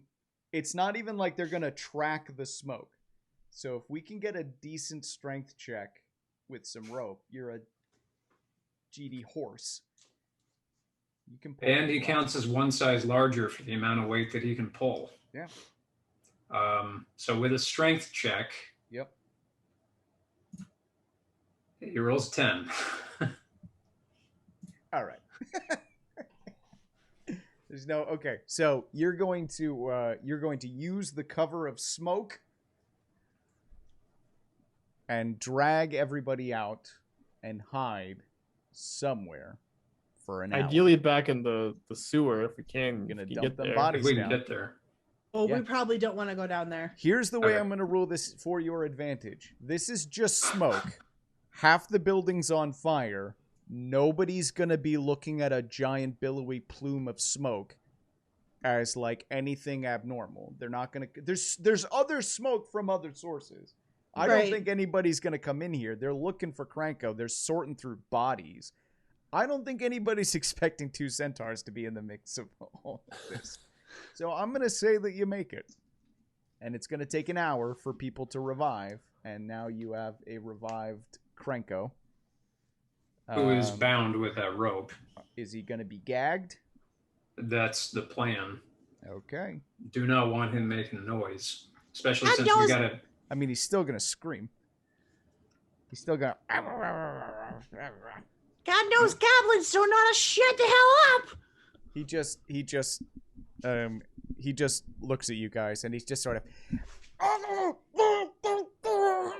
And he screams for a little while as you guys start dragging him back. But then after a time, because it's going to take you like an hour and a half to make your way through the sewers. After a time, he sort of calms down a little bit and you just hear him just sort of like...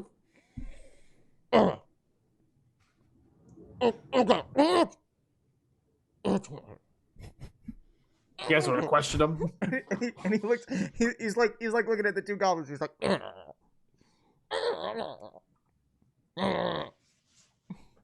I think we should hear him out. The one thing we were told not to do. Question. Yeah, but how's he gonna know that we question him, right? But what if he questions us? I mean, No. What if we just let him talk? That's not questioning. I'd prefer the money as an Orzhov syndicate. I'd prefer the money. So let's keep it quiet. As someone who swore to fulfill a job according to a certain code of He conduct. hears you say money, and he's like. Yeah, I bet maybe Krinko has more money, right? Yeah, but do we really want to put on a lot with this guy? We beat him. It's the Shatter Game beat him. He's The already demons- been to jail. Vadim's clip-clopping his way towards that granary. Oh yeah, I'm going with you. Well, I'm you just know, having the Yeah. All right. Well, I'm a team player, so Are you wearing Kranko's crown during this entire time as yeah, well? of course. Oh, yeah, 100. Wow. We're just letting Yeah. the Selesnya guilt you guys into some goody two-shoe stuff. That's right. Wow. I mean, Orzhov would. I don't know. I got a I have crown. opinions about play to your Kranko, guild. so- Play to your guild. You can do what you want. However, we are abducting a living person It's very anti-Celestian. and like specifically not supposed to question this person as to the truth of the circumstances of this guy's escape. Right. But yeah, this is goody two-shoes stuff. Orzhov. Come on, Money. it's all about negotiations. It's not just about money. What else could you get from him? See, but Kranko just got out of jail, and so he's financially strapped, I would assume, Mhm. versus the actual people in charge. Oh, And his I warehouse know. just got blown up too. I know. Yeah. That means so you he could doesn't get have the anything really except- good stuff from him. except his ghost. Yeah, I'll keep the ghost. I'll get him in the afterlife. You got to get him when he's living to get his ghost after he dies. Hmm. That's collateral. But all right, what is the plan, team? Final answer. Rendezvous at the granary. Yeah, we'll meet at the granary. Let's do it. Okay. You guys make it to the surface. It's late into the evening. It's late at night. It's the spying hour. And I don't know if that's a thing, but it's like 2 in the morning. It's like it is an hour at which no good deeds can be done. I usually go to bed at the spying hour. And rain begins to fall as you guys make your way down through the Tin Street out toward the base of Precinct 5. This is gonna ruin my hair. And as the rain intensifies into a downpour, you head towards the outskirts of the 10th District. You're directed to the old granary that Nassius picked as a rendezvous point The wet, crumbling clay building sits out in an untended field and is overgrown with all manner of vegetation, almost completely reclaimed by the wild. Nassius steps out of the entryway into the field, holding a small purse flanked by 2 heavily armed guards. And Vadim will sort of hoist this goblin off his back and set him gently at Nassius Ven's feet. 1 Cranko. Have you done as I command? I see that he is gagged. Have you interrogated this man in any way? We have not. He hands the purse to the Orzhov. Thank you. And thanks. I counted to make sure everything's there. Yep, 100 Xeno. Perfect. The 2 guards pick him up, and that's as simple as it gets. And then they start to walk away.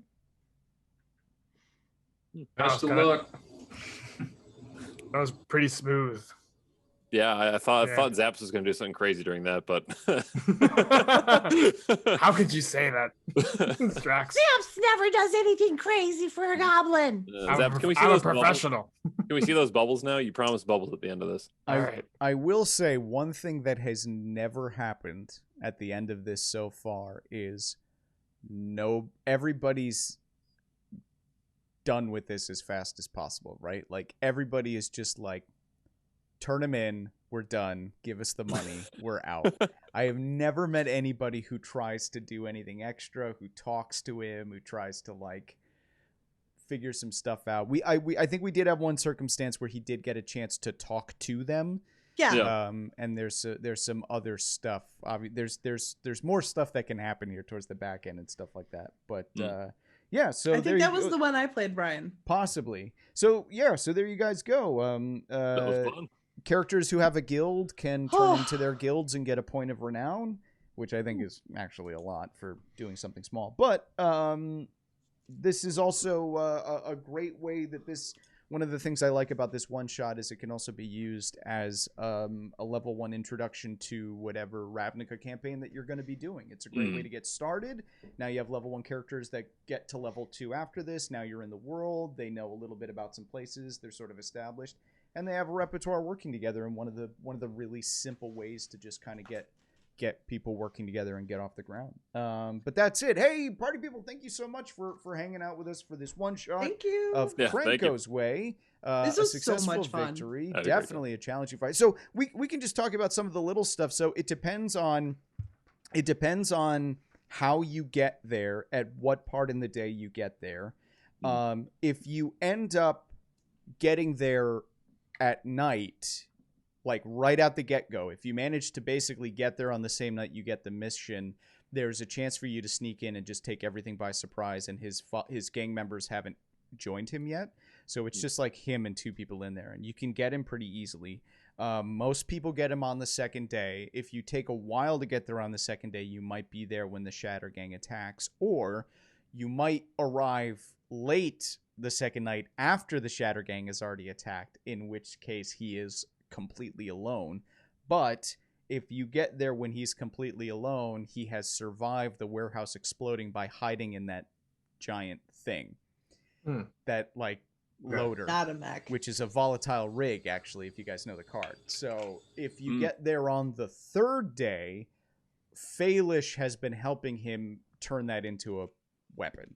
So if you get there on the third day, you have to fight Krenko in that Mecha Cranko. you have to fight Mecha Cranko is basically how that happens. But you get some Boros assistance in that particular region. So Cool. And there's some stuff at the back end I don't want to review. But guys, That's awesome. you know, if you're a fan of Magic the Gathering and you're a fan of Dungeons and Dragons, the Guildmaster's Guide to Ravnica is a fantastic book. We snapped it up immediately after it came out, and in fact, Encounter Party itself was based around a campaign that we wrote for Ravnica. So I want to thank Evart and Mitch for joining us. If you guys want to take 2 seconds, we'll start with Evart. If you guys want to plug your channels and what you guys do, go ahead. Sure. You can find me over at twitch.tv/AspiringSpike. I'm live every weekday from 8 a.m. to about 3 p.m. Central Standard Time. I play a lot of Modern and build decks and have a good time. Check me out there. Cool. Yeah. And you can find me at the Commander's Quarters. Do Commander, Magic News, Commander deck techs. Yeah, pretty much anything Commander. Sounds great. And guys, we, Sarah, Andrew, and I, you know us. If you don't know us, we are a part of the cast of Encounter Party, an audio adventure podcast. Last Tuesday, we just wrapped our very first campaign, which is an original campaign that we wrote in Ravnica. It does follow Ravnica canon, so it does actually fit within the world. We're not just making up a bunch of stuff. It is full of an incredibly large amount of Easter eggs, not just involving Ravnica. All I will say is it involves things that aren't central to Ravnica, and it is not a Planeswalker story, and that's the only hint that I will give you about that. But if you have any qualms about whether or not you should invest some of your time checking out our show, we finished the campaign ranked number 4 in comedy fiction on Apple Podcasts, and we broke top 30 comedy fiction of all time and top 75 fiction podcasts of all time on Apple Podcasts. So just trust the Apple ratings and go have a great time. If you like D&D or you like Magic, but if you like both, it's going to be a great time. Thank you, Evart and Mitch, for coming to hang out with us tonight and play this wacky thank you. one Thanks shot. for having me. It was Thanks for having me. super fun. That was a great time. Tough little fight there. we have Guys, them no new back? episodes on Tuesday for the time being, obviously, but also this Sunday we will not be playing Icewind Dale. We are taking a week off for the sake of some other things that we need to do. So we will see you guys a week from today and next Wednesday's community night, where Andrew and I will continue to do some development on Isle of Brea. Thanks a lot, guys, and we'll see you next week. Thank you. Thanks.